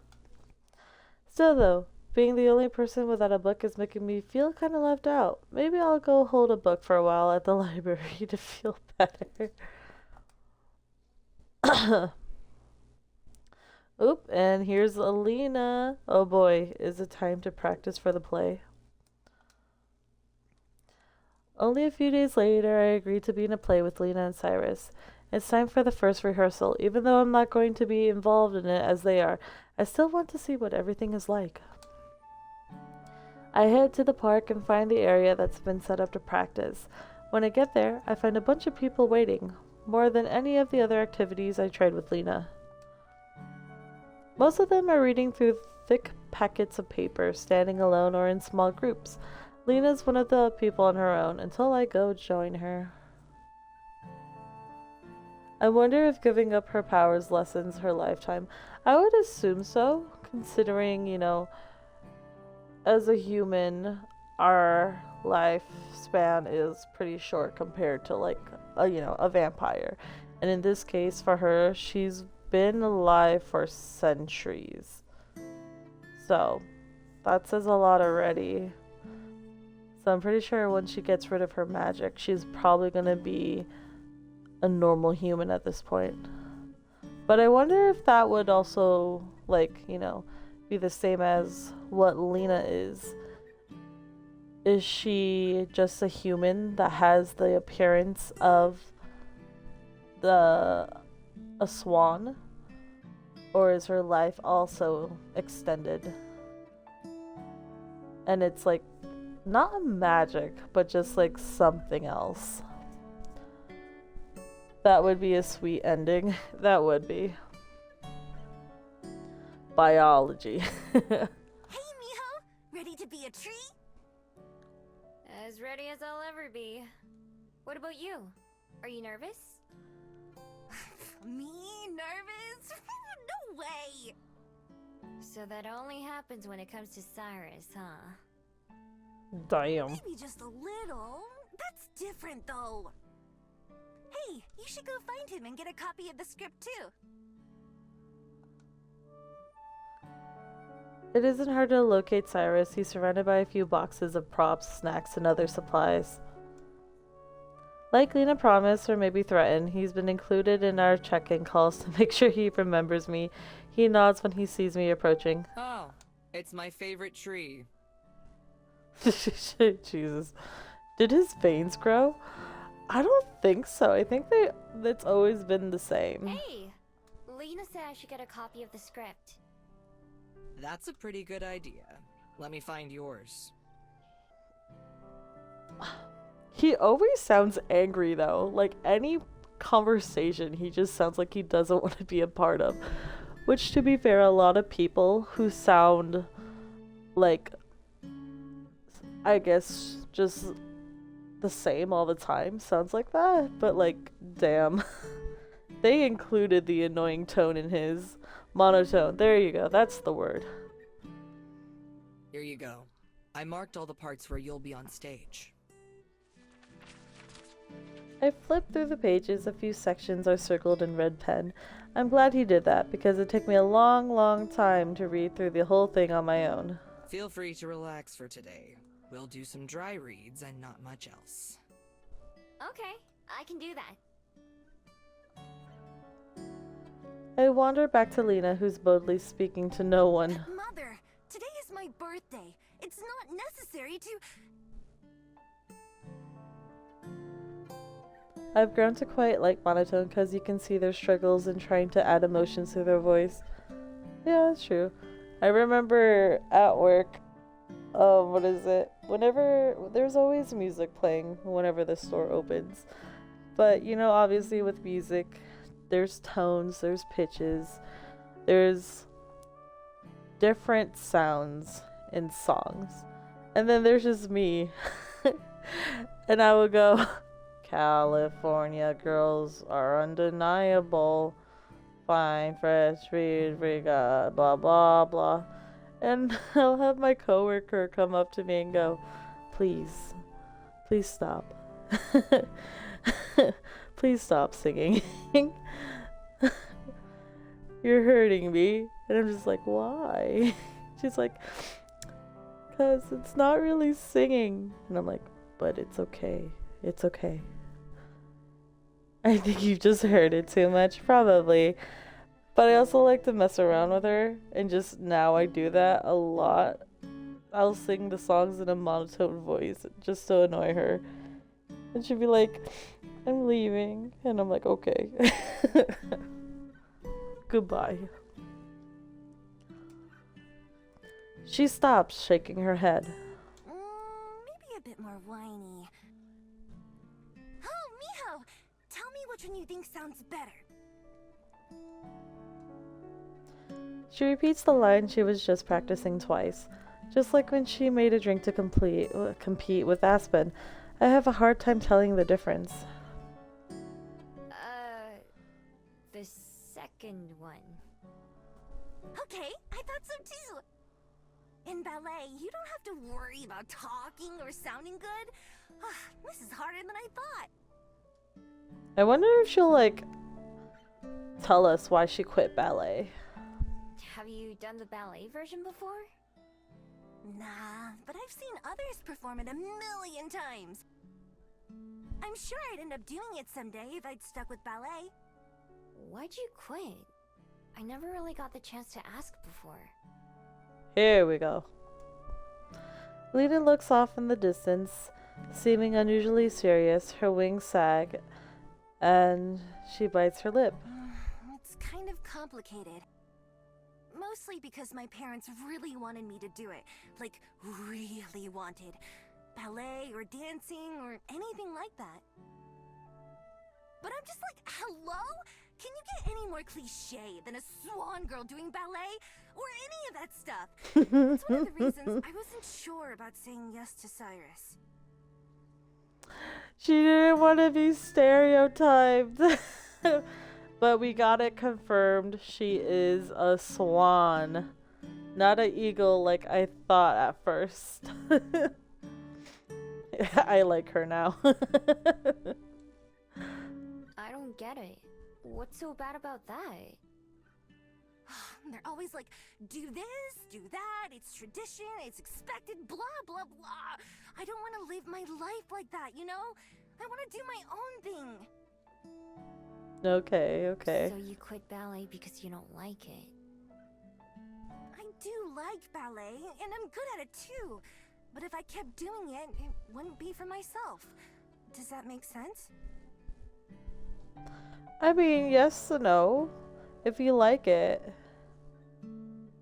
then just do it. But do it for yourself.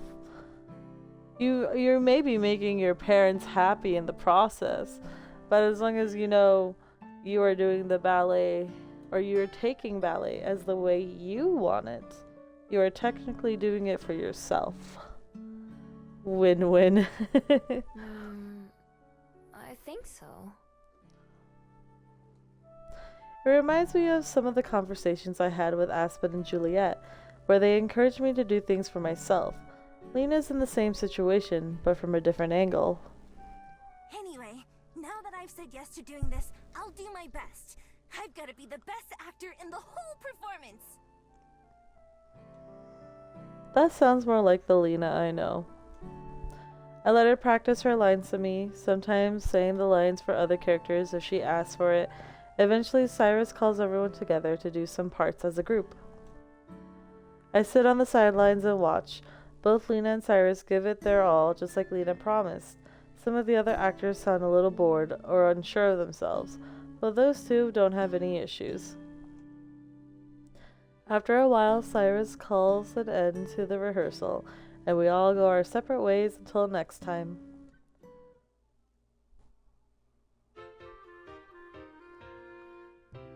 The first guests of the day are the school kids from the last Friday. They enter one at a time, not struggling with the door this time. The girl I talked to before, Cello, comes over to the desk. Good morning, Ms. Miho. Morning! How'd your project go? We're still working on it. Some of us are. Some of us just want to wander around. Yeah, no, what is this kid? What is Armin? he has oh god. He has like cattish, bearish ears. But then he has feathered wings. Also, my class did a who's who for students and teachers, and one of my friends got bendy while the other got baldus basics. Oh god. What animal is that? Has ears but has feathered wings. Let's see. What will pop up? What creature is that?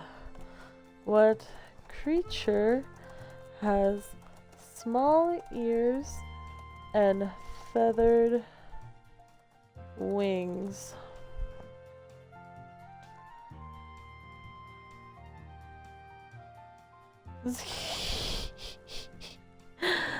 So I looked up what creature has small ears and feathered wings, and the thing that pops up is something called Archaeopteryx, the small-eared feathered-winged dinosaur.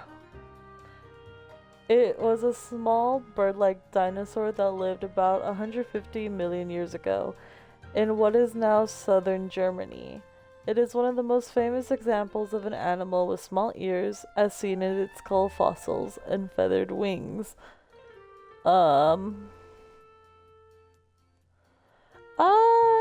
I don't know about that. Oh yeah, the dino. I feel like that's not right. I could be wrong. Wait, can I actually just look up what creature he is supposed to be? What creature is our man supposed to be? And please be happy.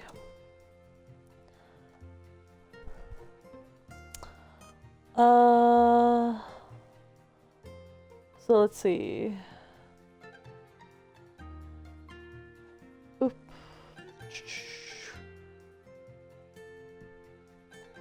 Okay, this is on a Steam post. Wiki says lion, but lions don't have wings. You would have a mane, but not wings. Alright, from a Steam post. So there's a question asked, what are Armin, Pippa, and Lena? Okay, so we know what Lena is. Pippa is supposed to be a brown bunny, I assume, or a hare. It's just what Armin is. Let's see.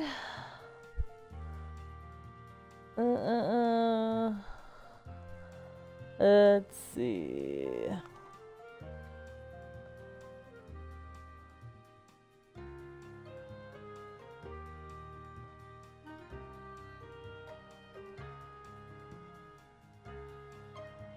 Okay, no, I think you are right, Emo. Wiki says lion. So someone else is saying that Arman is based on the Lion of Venice statue. What is the... okay. The Lion of Venice statue. Lion of Venice statue. The Lion of Venice is a bronze-winged lion statue in St. Mark's Square, originally a Tang Dynasty Chinese tomb guardian, later modified in Venice.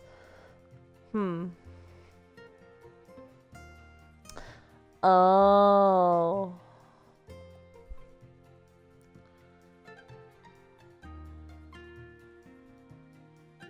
Is it? It's not a griffin. Because griffins are a bird type only. What is the lion-bird hybrid called then? Lion-bird hybrid.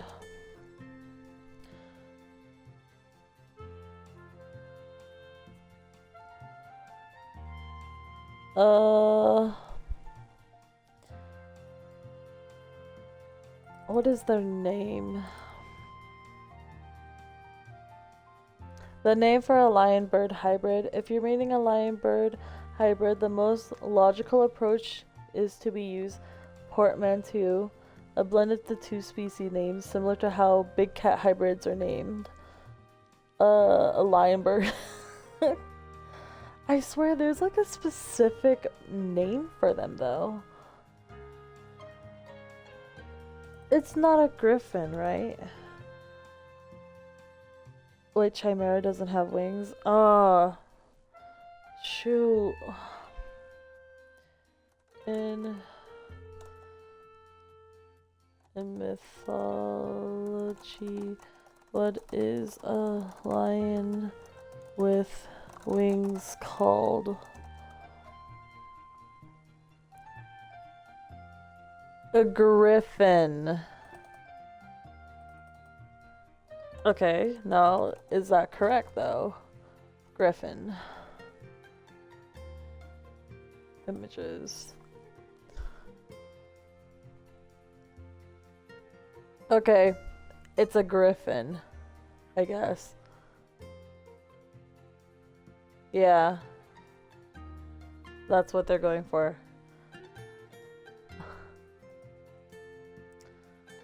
Okay, well, we did it! Yay! We figured it out. You know what I just realized? I'm taking a look at Cello's tail.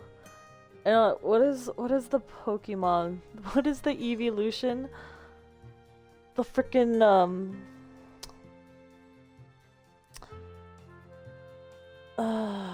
crud. Vaporeon. There you go. The Cello is just Vaporeon right there. It's not wandering if you have a destination. The most breedable Pokemon, sorry. No, Emo, no. Not in this case, it's not. No. Around isn't a destination. They remind me of Lena and Aspen. Cello sighs and rubs her face. She must have put up with this a lot. Well, that's why I wanted to come ask for Ms. Miho's advice again. Again? Yeah, have you met her before? What? She helped us just a couple days ago. People in Armand look at each other confused. Even with her back to me, I can tell Cello is too. I've gotten so used to my friends remembering me that I didn't even think of how weird it was for Cello to remember. Oh shoot, she's right. Only Cello remembers, but the others don't, and it's been a few days, apparently, so... Oh. No, I'm 18 now, I can't make those jokes anymore. Oh god, Evo, no. As strange as it is, it just feels like another mystery instead of a life-changing event. Another question that I can't answer. In other words, not worth dwelling on. I think Cello is the key. Maybe. I just shrug at Cello and smile, the same way I've seen Aspen do sometimes. It's fine. It's just a thing that happens. The young mermaid doesn't look totally convinced, but she nods all the same. Oh, she's a mermaid. I guess, yeah, okay. I've also seen Aspen do that plenty of times too. Well, if it's fine with you, I had another question to ask. Ask away! Last time, you told me about your favorite place. Are there any other spots in Wellington that you like? She looks back at her friends who are both distracted by some of the library decorations. We're having trouble settling on a topic. Oh, I know! The girl Pippa hurries over to the desk. I didn't even think she was listening. Do you think you could show us around town? Pippa? That's a lot to ask, don't you think? Now all three of them are at my desk. She can say no. She's working. She can't just get up and leave. Actually... There still aren't any other patrons yet, so I don't think Juliet would mind as long as I come back. I can't spend all day, but I can show you a couple places. Really? Are you sure? Yep. All three of them look at each other, then grin in unison. The first place I take them is to the top of Mount Victoria. This was one of the first places I went to when I came to Wellington. It's so beautiful. Solo and Armin both stand at the railing looking out at the city the same way I first did. I wonder if they're feeling any of the same things I did. Wait, first of all, who was letting these kids run around? Where are their chaperones? Because they at least look like they're in maybe middle school. Like, I get it. At least if you're in a group, it's safer. But still, no guardian is even crazier. In a town that they are here on for a field trip. Like, hello? Pippa is right behind them with a notebook in one hand and a pencil in the other. At first I think she's writing like Aspen would be, but when I walk a bit closer I see that she's drawing instead. In a few quick strokes she sketches out the shapes of the railings and the slope of the mountain. A few scribbled boxes turn into buildings and houses. Ooh, you're really good. Pippa's head jerks up surprised. Thanks. Despite saying that, her face turns red and she snaps the book shut. Oh, look at this. Both Pippa and I turn to see Armin and Cello standing by the binoculars. Cello puts her eyes into them and then pulls back frowning. I can't see anything. Oh, here. I fish around in my pockets until I find a couple coins and hand them to Armin. Thanks. He feeds them into the machine and Cello is able to look around. Whoa. She pans slowly from side to side before letting Armin have a turn. He looks all over, bouncing the lens up and down. Pippa, do you want to try? For a second she considers it, but then Pippa shakes her head. Fine. Let's see something else. Next we walk down to the waterfront where the market is. The sea is as blue as I've ever seen it. Oh, it would be nice to go for a swim. Maybe for some of us. Is there an ocean near where you guys are from? Oh no, but there's a giant lake and tons of canals. Cello spends basically all of her time in them. I'd rather take a boat than an airship when possible, even if it's slower. You would have swam all the way here if you could. So, there's just something about being on your own with the ocean, when you feel like you belong. What if we did our project about this beach? I definitely don't belong in the ocean. Can we pick something else? I'm with Armand on this one. It's the same as any other ocean. You guys just can't see it, I guess. Although she looks a little disappointed, Sella keeps going with a shrug and a smile. We take my usual path and end up back at Cuba Street. Like always, it's alive with sorts of people doing all sorts of things. As we're walking, Ahmed suddenly stops dead in his tracks and points. Are those movie cameras? Are they filming something? Without waiting for an answer, he runs off towards the corner of the street that's fenced off. Huh. That fence wasn't here before. Armin comes to a stop against the fence and wraps his finger around one of the links. Sure enough, there's a whole crew of people operating cameras and other gear. Whoa! They really are making a movie. What do you think it'll be about? A few people sitting on the benches across the street are dressed in costumes, although it looks like they're taking a break. One of them carries a big staff, and the other one is messing with a necklace that he's wearing. Most of them have swords at their sides. Some kind of documentary, maybe? Maybe. A burly man with a short mustache notices us and stomps in our direction. Hey, you kids, scram! Get out of here! Damn. But we were just... Yeah, I don't care what you were just doing. Move it! Disappointed, all four of us head back to a more crowded part of the street. I glance over my shoulder to see if the guy who yelled at us is still watching. He is, and he's making a grumpy gesture at me, and I turn it back around. Sometimes I remember why I used to not like humans. What a jerk. Yeah, sorry, Armand. Oh, it's okay. I got to see a little bit at least. His voice comes out kind of shaky, like maybe it isn't okay, but I don't think he wants us to point that out. I might know a way to cheer them all up. Okay, one more stop. The familiar ring of the bell house door greets us as we walk in. I hold the door for the three kids, who all trail in. Hello, and welcome to... Miho? Welcome to the rest of them too. Oh yes, of course. Welcome to the Bell House.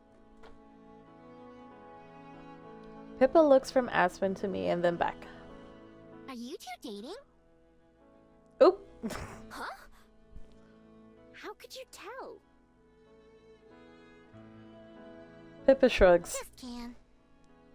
Well, yes we are. That's why I was rather surprised to see my girlfriend. You must be the students here from out of town, right? Yes, that's right. You already knew about us? I heard a bit from Miho. Anyway, it's nice to meet you. What would you like to drink? It'll be on the house. That means it's free. Pippa gives me a strange I know look. what it means. Aspen bites her lips to keep from laughing, but I can see it in her eyes. I smile too. The three kids place their orders and then go sit down, while I stay at the counter. Babysitter for a day? They wanted me to show them around town a little bit. I need to get back to the library soon, though. A guided tour of Wellington from Miho? Huh, how can I sign up? Just ask. Although, your boss might not be as happy about you skipping work as mine. True. Maybe I should take that store position after all, so I can make my own hours. Oh yeah, I forgot all about that. Are you still thinking about whether or not to do it? Yes, it's practically all I can think about when I'm here. I have to give Regina an answer by next month, though. I'll talk to you about it later, though. What would you like to drink? Surprise me? Alright. I'll be back in a bit. Okay, see you soon. While she goes into the back, I sit down at the table in the corner with the three students. The cafe is fairly busy, with many of the tables populated by humans and fables alike. Our area is relatively empty, though. Pippa has her notebook in her lap and looks to be drawing again, although she angles the book so no one can see it. Thanks for taking us around today, Miss Miho. Yeah, thank you. I'm sure we should be able to settle on a topic after this, right? Armin nods under Cello's withering glare. Right. Pippa, on the other hand, doesn't seem to notice. She's fully absorbed in whatever she's working on. Pippa, did you have any ideas? No response. Sighing, Cello just resets her head on the table. Or rests. She rests. She doesn't reset. Cello just rests her head on the table instead of trying to get Pippa's attention again. I still think we should just make it about the ocean. Pippa's kind of right, though. It's hard to make the ocean seem special. What about the movie crew? Just without that guy at the end. But would that really be showing Wellington itself? Maybe not. For a moment, everything is silent in our corner, other than the scratching of Pippa's pencil. Then she smacks that down onto the table and turns her notebook around for us to see. Look! Even as a sketch is easy to identify the Bell House, there are a few changes like the plants and decorations, but it's still unmistakable. She's drawn it from the outside with an overhead view right beside it. In there are tables populated by people what I hope aren't supposed to be us. Wow, Pippa! May I see it? Pippa reluctantly hands the notebook to Cello, who holds it so I can see better too. The bell house isn't the only thing she drew. Through that, part of the streets outside is shown, including some sketches of statues and storefronts as that we walk past. Excuse me. Across from her, Pippa waits anxiously. I thought that a coffee shop might show it best. How all the different kinds of people exist here. It's a place that everyone loves, no matter where you came from. At least, that's what I was thinking. I think that's beautiful. Aspen's shoes click against the floor as she approaches us. With a tray balanced on her hand, stopping at our table, she picks up the first of 3 drinks and hands it to Pippa. Sorry, I couldn't help but overhear. But I often think of the Bell House the same way. It's something I love about this place. In fact, I first met Miho here. Pippa's eyes go wide. Destiny? I've wondered the same. Cello sets the notebook down on the table before taking a sip of her drink. Her eyes light up when she does. Whoa, this is really good. Armand nods vigorously in agreement. I'm so glad you like them. Miho, I forgot your drink at the bar. Would you like to come get it? Oh, sure. Behind me, I'm pretty sure all 3 kids snicker amusingly. At the counter, Aspen hands me a steaming cup. I breathe in the scent and try to identify it, but I can't. What's in it? A surprise, remember? Tell me what you think. I take a small sip, being careful not to burn my mouth. At once, a variety of flavors melt together. There's chocolate for sure, but not overly sweet chocolate, and there's also coffee, but it's not too bitter. On top of all that, there's another taste, one that I recognize but can't place. I love it! Phew, I was afraid I may have used too much chocolate. Nah, everything was perfect. But what's in it besides coffee and cocoa? Not cocoa, real melted dark chocolate. We usually only put shaving on drinks, but this was a special one. The other flavor is lavender. Sometimes people don't like the flowery taste, but I thought you might enjoy it.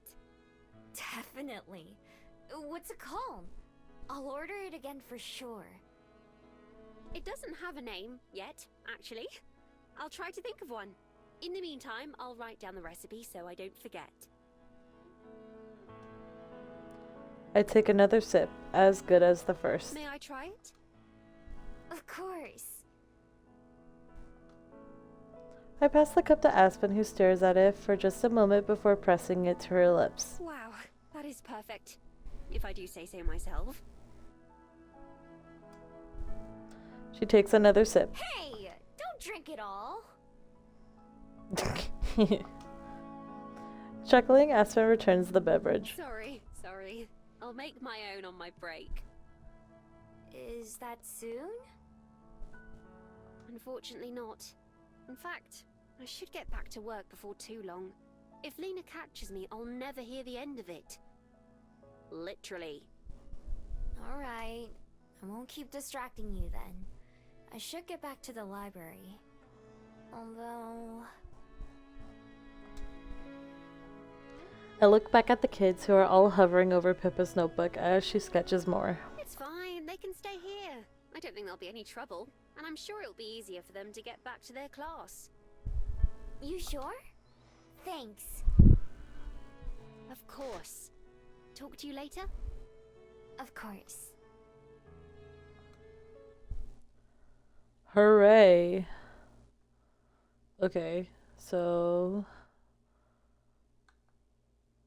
Why would... We're supposed to go back to the library. Why would they give me an option? Because at this point, okay, what if we just continue to stay at the Bell House? I didn't have enough spare cash in my pockets today, so I just ordered water and a plain bagel as an excuse to relax and enjoy the cafe's ambience.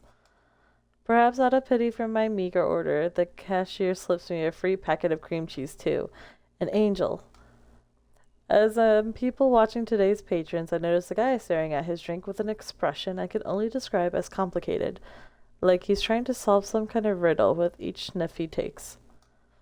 Finally, divine inspiration seems to draw on him, and he takes it to the counter. Excuse me, I'm so sorry, but did I forget to order this with oat milk instead of regular dairy milk? Employee. Oh no, I'm sorry, yes, that's dairy milk. I can remake it for you right away. Guy. No, it's my mistake. I'll just feel bad that this will go to waste. I'm allergic, so if I drink this, well, I can't say what will happen to me, haha. Perhaps he catches me staring, or maybe because my table is the closest one to the counter, but the guy turns to me and catches my eye.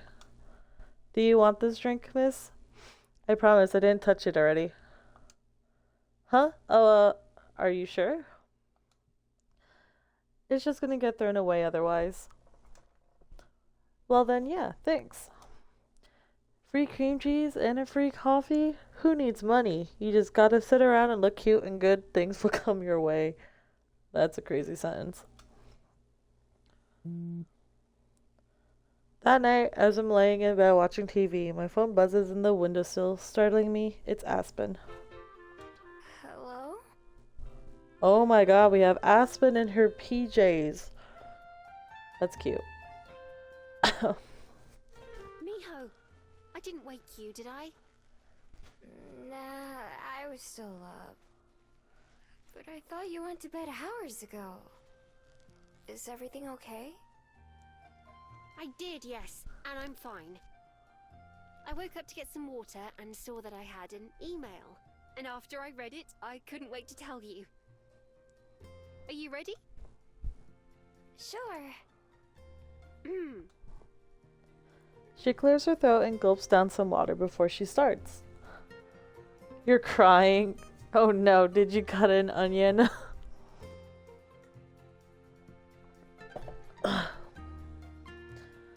Not because Aspen is in her PJs, it's because I'm chopping onions. Well, just be careful. Remember, never have your fingers out holding the vegetables. Have your fingers tucked under your knuckles. It's better for your knuckles to be against the side of the knife than it is for your fingers. Dear Ms. Benoit, we've read your draft and we're very impressed with what we've seen so far. At the moment, it's a couple steps away from being what we're looking for, but we'd like to fix that. One of our representatives will be in the Wellington area this Friday. Would you be available for dinner to discuss more? Best regards, Avery Frost, editor. Ooh. I bolt upright in bed as is Aspen were here telling me in person. So they're gonna do it? They're gonna publish your book? Well, it sounds like there are still some details to be worked out, but... Congratulations! It's a good thing Juliet doesn't sleep during the night. I can hear her laugh through the phone and can't keep a grin off my own face. Thank you. Wait a moment, I'm not dreaming, am I? Nope. Good. Lately I keep thinking that my life has been going far too well, and surely I'll have to wake up soon and find that none of it was real. No way. Although, it sounds like maybe you should go back to bed. Probably. I'm not sure I'll be able to fall asleep again, though. Wanna come over? Juliet's awake too. She laughs again. Tempting, but I shouldn't. Tomorrow, though, after I get off work. We're gonna celebrate? Damn right we are. Let's go somewhere, just the two of us. Sure. Like where? Dang. I wonder if it's because, like, you know, we picked Aspen. That, like, you know, Juliet obviously isn't going to be around for much. But it feels like we're also like not including Juliet for a lot of the things. Because Aspen is also close to Juliet in a way. You would think, like, even though, yeah, these two are dating, they would still include Juliet for some of, like, you know, some things. Like in this case, Aspen's publishing her book. Like, this was something Juliet also knew about. Which, that kind of sucks. Figure it out when we get there. Of course. See you at breakfast then? Mm-hmm. Aspen yawns, causing me to yawn too. All right. I get the message. Good night, Miho. Excuse me. I love you. I love you too. Good night. Settling back down into bed, I can't keep a smile off my face, even as my eyes got heavier. If anyone deserves some good news, it's Aspen. I'm so glad she can stop worrying so much. Hooray! Oh, it's morning time. I wish we could go to Aspen's house as one of the options, but no. We're gonna hit the Bell House Cafe instead. I'm feeling a little lethargic, so maybe I'll have a warm tea and a long, peaceful sit. I can always count on Bell House for its cozy atmosphere, after all. I buy my drink, find my favorite seat, and settle down. And then I watch a kid across the cafe knock his midnight double chocolate swirl drink on the ground and immediately start crying. So much for the atmosphere. I think I'll sit outside today. Damn. It's even more gorgeous than I remember. The grand entrance of the Botanic Gardens is pretty impressive, decorated with flowers and trees and more. It's even closer to the wilds, I remember, than Mount Victoria's forest yard. Of course, last time I was rather distracted by the circumstances. Is that why you want to come back? Yes, this time. I intend to enjoy it to its fullest. After meeting up with Aspen at the Bell House, we took a bus to get here. It dropped us off at the same gate that Juliet and I arrived at last time. Hand in hand, like always, we drift like bumblebees from flower patch to flower patch. Aspen stops to admire the plants, and I admire Aspen. Getting that email really seemed to have cheered her up. There's a bounce in every step we take together. What kind of flowers are those? I have no idea. They're pretty though, aren't they? They sure are. Like a flower, when I saw Aspen for the first time, all those months ago, I thought she was pretty, but the colorful petals at our feet can't actually compare to her. That rainy day in the library, she didn't even know I was there. I never could have imagined how our lives would intertwine from then on. But it's everything we've been through since then, all the things I've come to learn and know about her that make her beautiful. We've both talked about that day and everything after a lot. Still, I don't get tired of thinking or hearing about it. Every day just makes me appreciate her more. Turning away from the flowers, Aspen sees me looking at her and tilts her head. What are you smiling about all of a sudden? That's really cute. Oh. You! Earning myself a kiss on the cheek, we resume our journey through the gardens. The winding road takes us past more flowers, through forests and across ponds. Everywhere you look, there's something new to see. For the most part, I let Aspen lead us, content to see whatever she wants to see, even when that means standing around for a couple minutes while she reads the tiny words on the big signs. The sun begins to set, our walk getting gradually darker, but neither of us are in a rush to leave. When we round another corner, we reach a new area of the park that we haven't seen before. A small river runs along the path, and on one side is a large embankment tree with long, saggy branches run along the top, making a curtain along a lot of it.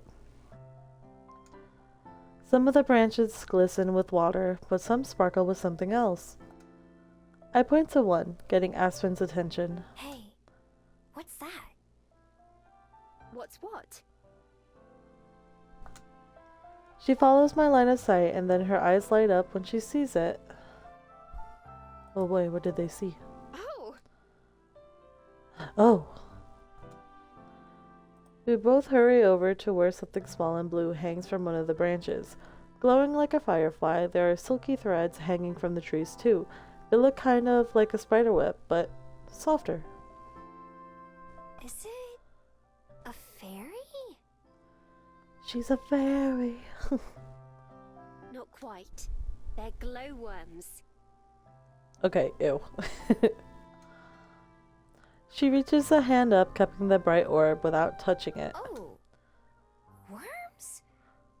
See, even Miho sounds like disgusted. Oh, worms. This is why we need a harem route so we can have all three. I think it's the best idea I've had all month. Yes, look. I look. Sure enough, there's a bug attached to the light. Well, maybe it's the other way around. It's almost as pretty as the flowers. Are they magical? No, just unique. Wellington is somewhat famous for them, in fact. There should be more nearby. Shall we look for them? Sure. Let's go. We follow the embankment, peering among the trees and dirt for another glimpse of light. There are other people around, inspecting the same area as we are. We spot a couple isolated bugs, all alone like the first one we encountered, but for a while that seems to be it. However, as the night begins to set in and the sun disappears behind the hills, that starts to change. Before our eyes, light gradually appear as more and more glow. Worms take their place, like candles being lit in the dark. The blue-green webbing almost seems to hover in mid-air at parts, since we can't see the trees themselves as easily. Finally, we come to part of the ridge that brings us both to halt. Oh! A big willow tree droops down, making a web of its own out of branches and even reaches past other nearby trees. Glowworms hang from them like holiday lights. There are more here than we saw on the way combined. When we first arrived at the gardens, Aspen remarked on how gorgeous it was. Now she's speechless. This scene looks like they're about to be abducted.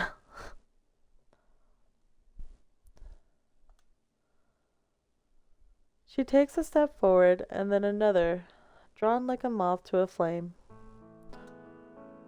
I stay at her side, impressed by the glowworms, but unable to take my eyes off Aspen again. Her eyes wide and mouth agape, she's the most easy-to-read person I've ever met. The simple way she always wears her awe on her face, and her heart on her sleeve, even when she tries to hide her feelings. To me, that's another thing to love about her. I've already seen it happen a few times. Aspen, who always tries to have the perfect words, find herself at loss for them so often.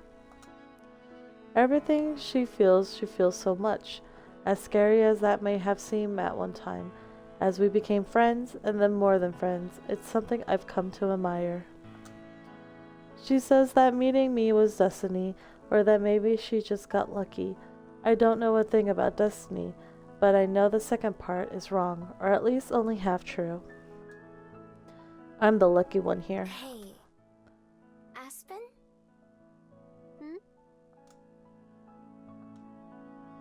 Oh! Still in trance, she turns her head to face me, and I lean forward to a kiss. Oh boy, another kiss shot.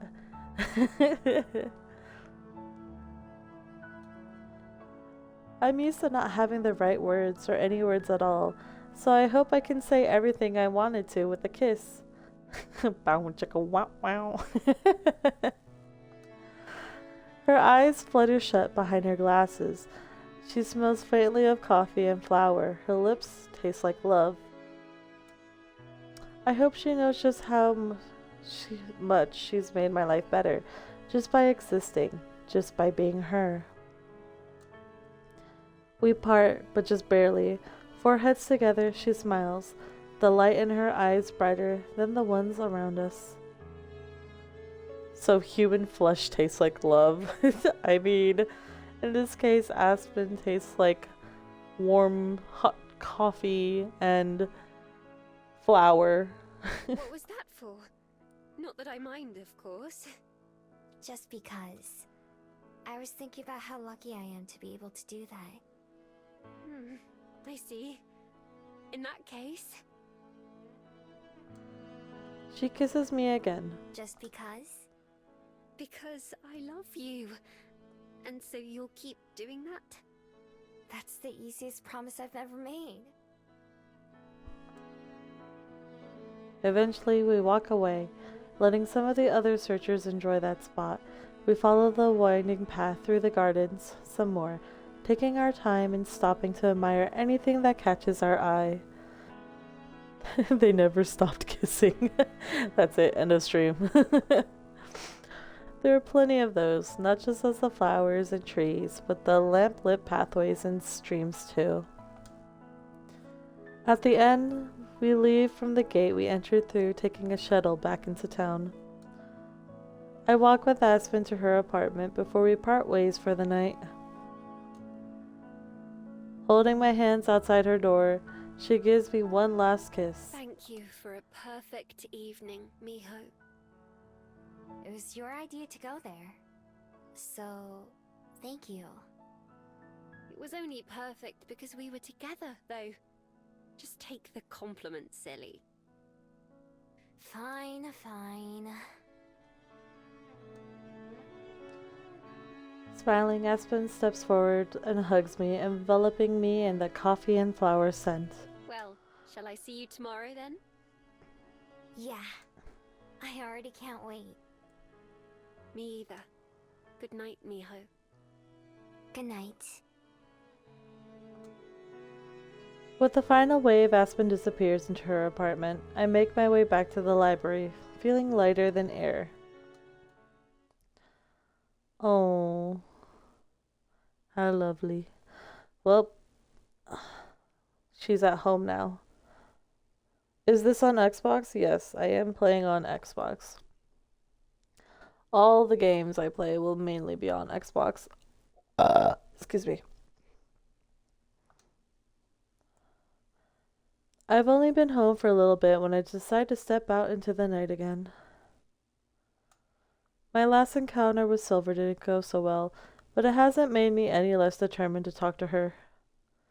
Game Pass you have? No, I don't have the Game Pass. I only do like the yearly,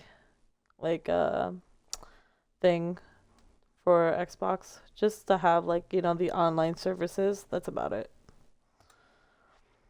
It's not just because of my magic and what she might be able to tell me about it, it's because I also want to help her. I know that I can't tell her that outright, but every passing day that I spend with Aspen or with Juliet makes me more confident in my decision to stay around Wellington. While I don't expect things to go exactly the same way for Silver as they did for me, I hope that maybe someday she'll want to change too. Making my way to Mount Victoria doesn't take very long, just like last time. I change forms and search for Silver scent, looking on and following it through the forest. Eventually, I find her in her two-legged form, sitting on a log with her back to me. For some reason, I'm surprised. I just assumed she spent most of her time as a fox. I changed forms myself somehow. I don't think she's noticed me yet. I'm not sure if I should call out to her to get her attention or what. I don't think she'd like being surprised, but there probably isn't any chance she'd be excited to see me regardless. Taking a step, I have my decision made for me. The snap of a branch under my foot gives me away. Damn it. Sure enough, Silver spins around, her eyes going from shock to annoyance when she sees me. She leaps to her feet with a fluid motion while I hold up my empty hands to show that I'm not a threat. Stupid dog. Learn to obey when you're given a command. I told you not to come back here. That's crazy. How can you expect her to obey when, like, she doesn't have to listen to you? Oops. Guess I must not have heard that part. I didn't bother to make a plan or how to convince her to talk to me since she has a tendency to mess up any plans I try. She snorts in derision and transforms as she turns back away from me. In a flash, she's taken off. Not this time. I change forms and run off after her. She's tricky, not just fast. She also darts back and forth, weaving around trees as she tries to get away. I don't let her, instead keeping her in my sights even though she manages to stay ahead. The forest area isn't very big, but she backtracks so much that it felt huge. If we were in our other forms, I'm sure she'd be shouting taunts at me or obscenities.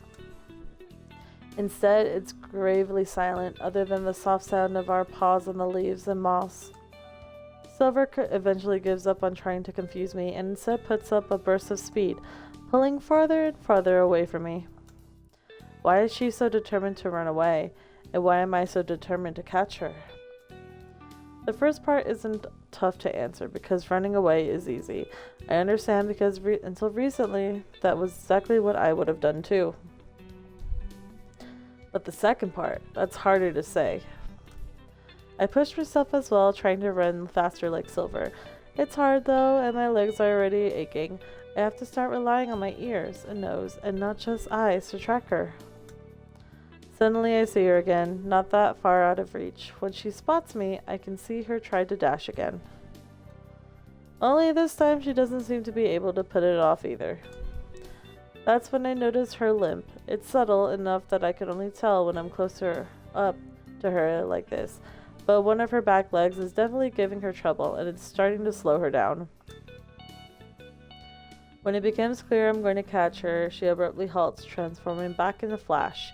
I scramble to bring myself up to a stop, then change too, almost collapsing backwards into the ground. My lungs feel like they're on fire, but I stay on my feet. Silver doesn't move, her back's still to me, even as I see her chest heave while she catches her breath. She clenches a fist, illuminated by the light from her bead. Why? Why won't you leave me alone? I've told you to stay away. Aren't dogs supposed to be good at listening?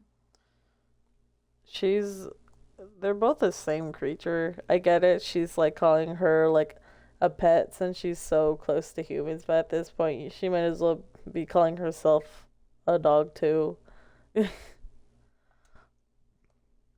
I ignore her. I couldn't give her an answer she'd accept anyway. Why are you limping? Did you hurt your leg? Silence. Not that I was expecting an answer myself. But then slowly, her fingers uncurl. No, someone else did. Why do you care? 'Cause your mom. For the first time, there's less of a sharp edge to her words. For once, it sounds like a genuine question. Because you exist, I guess. I've never met another Gumiho, but I feel like I know you. At least a little bit. We probably have more in common than you think. Or admit. Pathetic. I don't know if she's talking about me or not. Finally, she looks up and glares at me, staring right into my eyes. I'm not sure I want to come across her friendly, trustworthy, brave. Whatever we do have in common, she's also a total mystery. Even at my most alone, I was never as wild as she is. She's untamed, that's why. Fine then, I'll tell you. Listen well, dog. I won't repeat myself. Folding her arms, Silver turns her back on me and looks up at the stars. The forest I called home belonged to man, as all forests do in their minds. Every day, to live was to be in fear of their cruel weapons that could tear you apart before you ever saw them. All creatures of the forest are prey to sate man's hunger for violence. I learned to run, for there was no other choice but death. To hide from their stinking horses and craven hounds. Survive. Yet, for all my running and for all my fear, one day, I too found myself fleeing for my life, slabbering beasts at my heels. There was a crack as one of their weapons rang out, finding its mark in my leg. Despite the pain, I kept running for as long as I could before collapsing into the bush. I knew I was going to die, and there was nothing I could do about it. Nothing but quiver and dread, useless and pathetic. I thought I would choke on the fear. Instead, as the first of the hunters arrived, sadistic pleasure in their eyes, the pain in my throat became something else. In that moment, it transformed me. I was more than a pitiful fox. I became something greater, something powerful. In a flash, the fear came for them instead.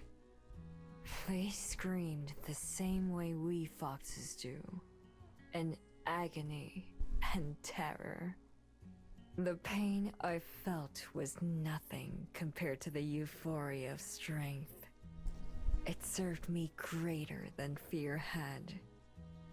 And it was not only my blood that nurtured the forest that day. I knew that my wounds would heal in time, but that power would never leave me. They did, and it hasn't.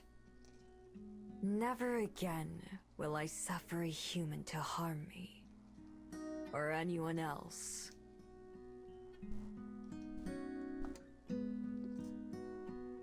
Spinning back around, her eyes shine in the moonlight. Never again. I told you before that we are nothing alike. She's wrong. I could see myself reflected in her harsh gaze.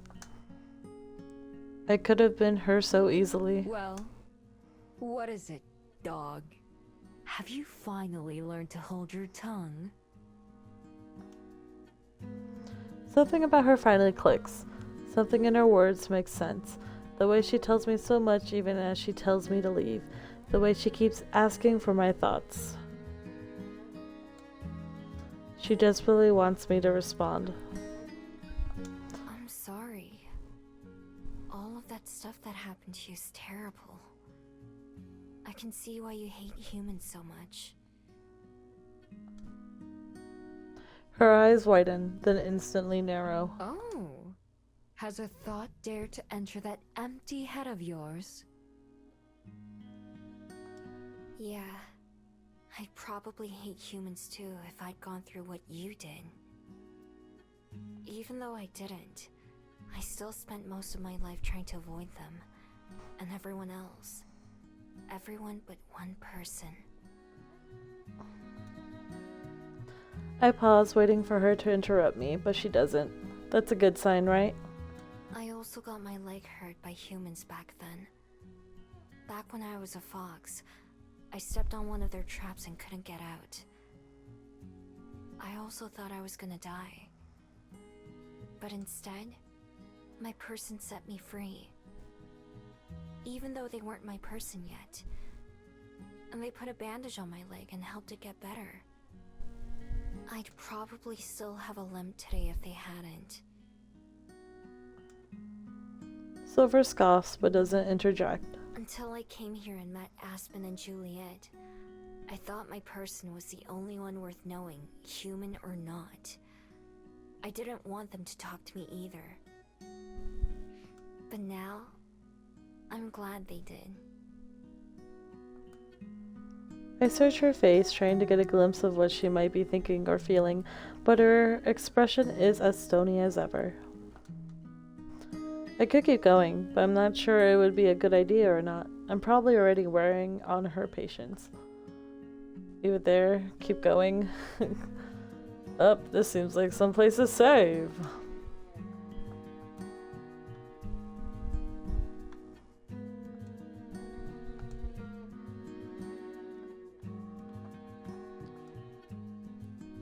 What if we keep going? Since she still hasn't cut me off, I decided to keep talking. Who knows when I'll have another chance. You could try that too, you know. I could even introduce you to my friends. I haven't told them about you yet. They don't have any idea you exist, but I'm sure they'd be just as nice to you as they were to me. Not all people are bad, humans or fabled. There are good ones too. Just like there are probably good and bad Gumiho. All I get in response is a cold stare. Well, it's not like I really expect her to say yes. At least I tried. From the way she fidgets, I can tell we're getting near the point where Silver is going to decide she's had enough and run away. Before she can do that, there's something I have to know. Hey. What? I never asked before, but what's your name? She sneers, looking glad to have a reason to be disdainful again. I have no need for one. If I wished to be known by anyone, they wouldn't use a name. Yeah, I used to be like that too. It's how I ended up calling myself Miho. How clever. Which is why I've been calling you Silver in my head, so I'll just keep doing that. Pick something else. She doesn't like that name. What's your name? I don't need one. Okay, Silver. I don't like that one. Oh my god, does Julia get a fox girl too? Potentially, maybe, yeah. Huh? Her response is immediate. I've been expecting a do as you wish, or I don't care what a dog thinks of me, but I didn't expect her to have an opinion on my choice. Even Silver looks a bit surprised with herself, like she answered without thinking. She quickly forces back to a stoic expression. Do as you wish. Sulfur. If you tell me something else to call you, I will. I don't care what a dog thinks of me. Nose in the air, she turns away from me and transforms, bounding off into the shadows like always. This time, I don't try to follow her. She always has to make a show of how little she cares. It took me until night to understand that that means she cares a lot.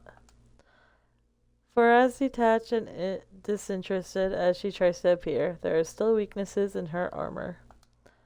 Once again, I didn't really learn much about myself or my magic from this visit with Silver, but still, I don't think it was a waste of time. Hooray. Alrighty. I'm gonna save here. I'm gonna save...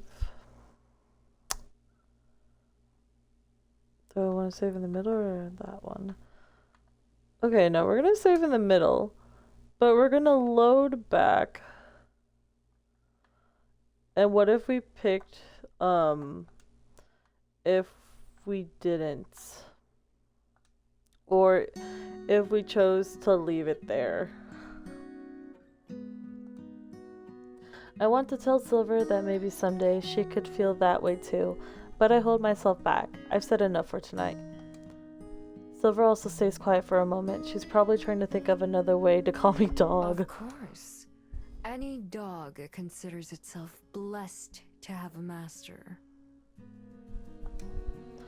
Even then, her words don't have the usual venom. Seems like I gave her something to think about, if nothing else. From the way she fidgets, I can tell we're getting near the point where Silver is going to decide she's had enough to run away. Before she can do that, there's something I have to know. Hey. What? I never asked before. But what's your name? Okay, no, it's the same thing. Alright, good to know.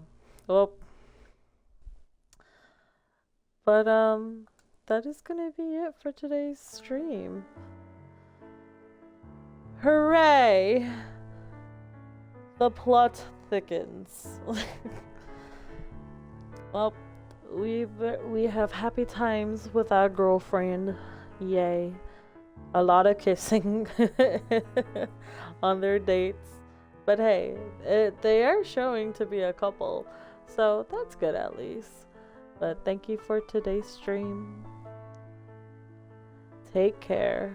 Have a good one. And see you guys next time. Goodbye.